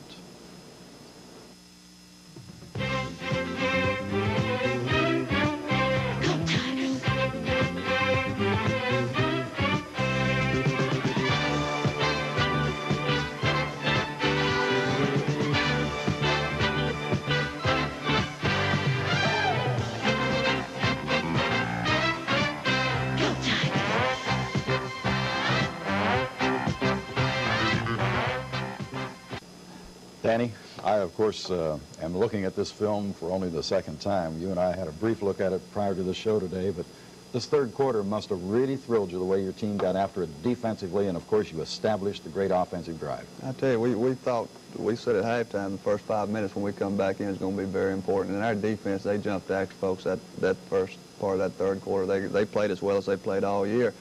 Offense had to come back and make a long drive, and it looked pretty good there in the third quarter there early. We're not going to wait. We're going to get right to it now and see Ohio State attempt to go on offense, but watch this Tiger D. There comes the outside veer, which they hurt us on early in the first half. Randy Scott just scrapes over there and makes a great tackle. They are excited. They're getting around the football now. The defense playing good. They come back with a little bit of pressure here. They throw a delay, and there's old Bubba. Makes a good play, and there's going to be 4 or 5 of them congratulating him. They come back with the draw here, and there's a bunch on it. So we're playing good defense right now. Our defensive staff and our defensive players, they wanted to win a football game, and they're excited, and they jumping around, and they want that football back for the offense. Here, the offense gets the football back. We're sprinting out to the left. Steve's throwing. And here was a big play here. Nice catch by Perry Cuttle. That was a big third down play right there. Kept the football, kept the momentum for the offense. Well, we've talked a lot about seniors, Danny, but there's a freshman. I see Cliff Austin in there, a freshman also. I'll tell you, they perform well under the pressures. Yeah, we had a lot of young kids play well. They had no choice. They had to play well for us to win the football game. There's misdirection play, and there's pitch to Austin that you just mentioned. Going to be a good running back, I believe. There's a fullback inside, and this is great. Second and third and fourth effort, and Marvin comes up there and gets that big first down right there, and he runs over 4 or 5 of them big old Howell guys. Nice direction, and they bring a hard, nice cut, nice play, nice block by Sims downfield, good block by the wide receiver, and don't hurt Little Rat because he's about too little to play. He just does a great job for us. Well, there's a story in itself. Warren Rashford. I'll tell you a bunch about that young man. He's been through a bunch. That Marvin Sims again getting his 4 yards. It's pretty good movement up front. Our offensive line played well. We was real proud of them. We felt like if we were to win the football game, here's a sweep by Rat and go out front. That was a big first down. That was the third down play, 3rd and 4, and Rat made the first down. Felt like we're going to win the football game. The up front people had to win it on both sides, on offense and defense. Here we're going in right here. Steve pulls it down, gets it about to the 2, 3, 1, maybe right there on the 1 yard line. Takes us 3 cracks here. We line up in a power offense, which we think we can score any time we get in this formation. And let Austin have the crack at it, and gets the ball in there and pushes ahead. And 16, the point comes up and makes 17 now. Well, I can imagine that Gator Bowl was erupting because it was obviously very partisan Clemson. Yeah, there was a lot of orange. Here, defense gets back on the field. They come back with misdirection again, and probably fullback and flat. The game finding good pressure by Steve, doing a great play by their quarterback. But there's 3 or 4 more people back there, and it's a loss of 5 yards right there on that particular pass play. Everybody stayed home there, didn't Yeah, they did. Here's good pressure again. He knocks the end down, gets outside. Catches football, but they're out of bounds. We need all the help we can get, so our kids are refereeing a little bit right there. Can't blame them for that. Offense again. Misdirection option. Good pitch, good play, gets you 6 yards. Make 2nd and 3rd down, get easy downs if you get that good first down play. Fullback. That's good movement up front, good blocking up front, good running by the fullback. Tracy and Marvin complement each other so well, as do many youngsters on your team. Really do. Here's a big part of the football games, kicking games. Our specialty people play well, and there's Mr. Buckeye meeting a tiger right there. That's Jeff Sewell. He makes a great play, great tackle, and our specialty folks have played well all year. Big part of our football team. Good pressure by Stuckey and Tony Williams, good pressure. They throw a nice catch by their young player, big tight end again. Now one of our guys slips down, but they made a nice throw and catch out of it. Quarterback moving football pretty well right here. And that doggone, we tipped the football and should have had an interception maybe, but they make a good catch out of it. Here they come on in, they moving the football. I think this was a 12-play drive for them. Covered 87 yards. It's good play, good outside veer there that they score on them. Well, we had a chance to get them down there, and we let them come back and give them new life. But they go for 2 here. They move the ball over, and they run outside veer, and there's Stuckey, and there's Gathers, and there's Tony Williams on all the way from the other side. There's Tootin. That's probably the biggest play of the football game. That and the block extra point there. All our defensive coaches are excited. Jim Stuckey's excited. All the fans are excited. And were you excited? I was excited. Offense gets the football. We got to move the football. Nice sweep here. Good block, good run, good post, good downfield, extra effort. Not sure how that got through there. Steve backed up. This comes right after a holding penalty. We get a holding penalty right there on the veer to the left side, and it was about 3rd and 18, and Steve comes back, stays in the pocket well, and hits Tuttle for a first down on the 3rd down play. Big play right there. Sweep again. Here comes Rashford. Good block by Dosey out front. Jerry gets a piece of the man, and Rashford gets some yardage there. All right, Ohio State with the football. Well, I think this is the last drive here. They moving the football, and they throw a nice pass right there. Linebacker couldn't hardly get there. Nearly got there. Randy nearly got there, but he did a nice tackle, keeping everything in front of it by the defensive backs. But they moving the football. Not very much time left here. They fake the sprint draw, throw the out cut, and he's open again. They do a good job getting out of bounds, stopping the clock, getting close to that field goal range, which field goal would have beaten us here or put them ahead. Outside there, Eddie Gathers makes a great play, but hold on, Eddie. He just holds on to help this there, and there comes their game tackling and a lot of orange shirts around. So that's a big play right there in the football game, too. And of course, Bowman intercepts the football and does a good job there. And then the most unfortunate incident. We hate that. We really do. I don't believe Iowa's heard two sides of the story, and I'm sorry it happened. But our young people were not at fault at all for intercepting football.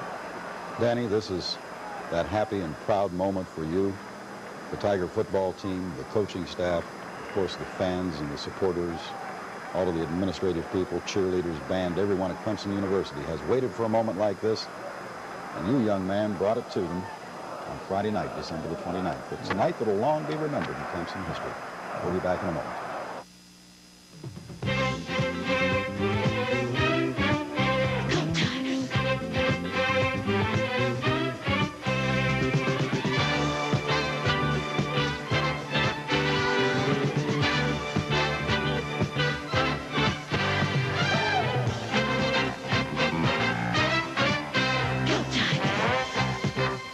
Well, there it was, Danny. A first for you on Friday night as a head coach, and what a job you did. And a first today, sitting here doing a television show like this. Which made you the most nervous? I guess the TV show did. Anything else been in front of people, I'll tell you, they're going to find out I got a lot of improving to do out in the general public, but we look forward to improving on it. I think I can speak for Tiger fans when I say that they're going to enjoy you being yourself, and they'd much rather you be that way. And as long as you coach football teams the way you coached on Friday night, they're not going to be too overly concerned.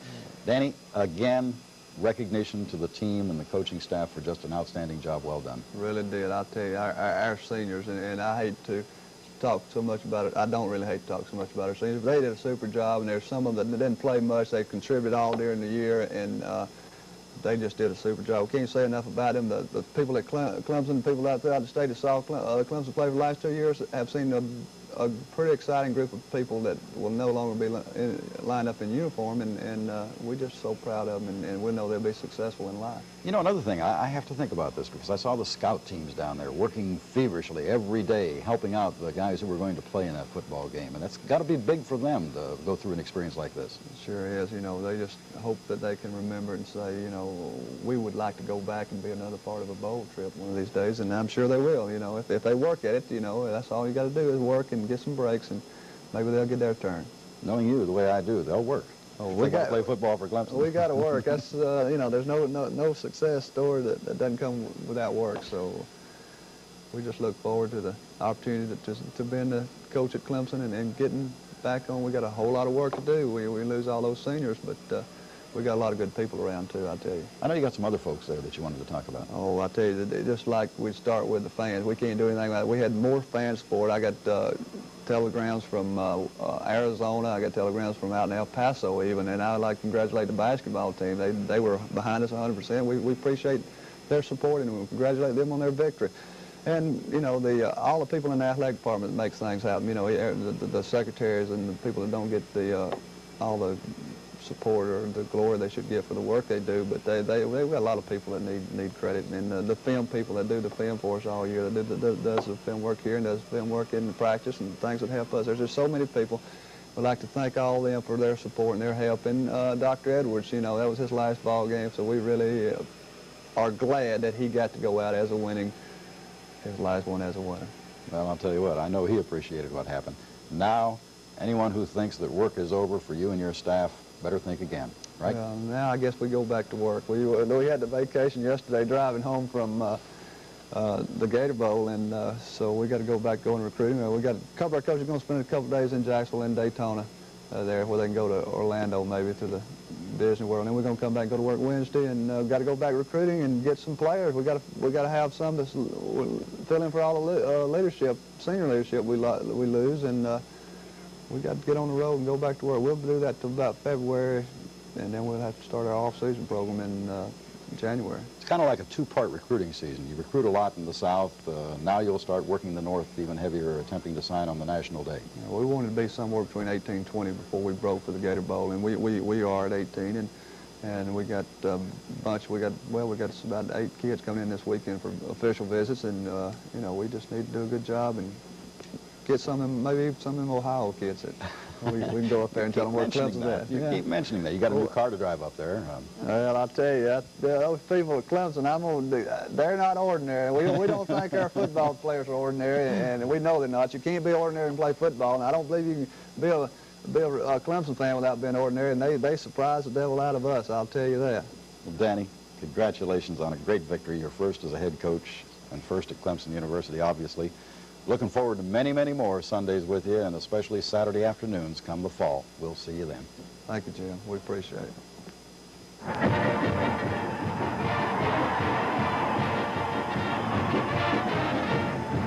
This has been a look at Friday's Clemson-Ohio State clash. Gator Bowl 78 highlights with commentary by Coach Danny Ford and the voice of the Clemson Tigers, Jim Phillips. This program was pre-recorded.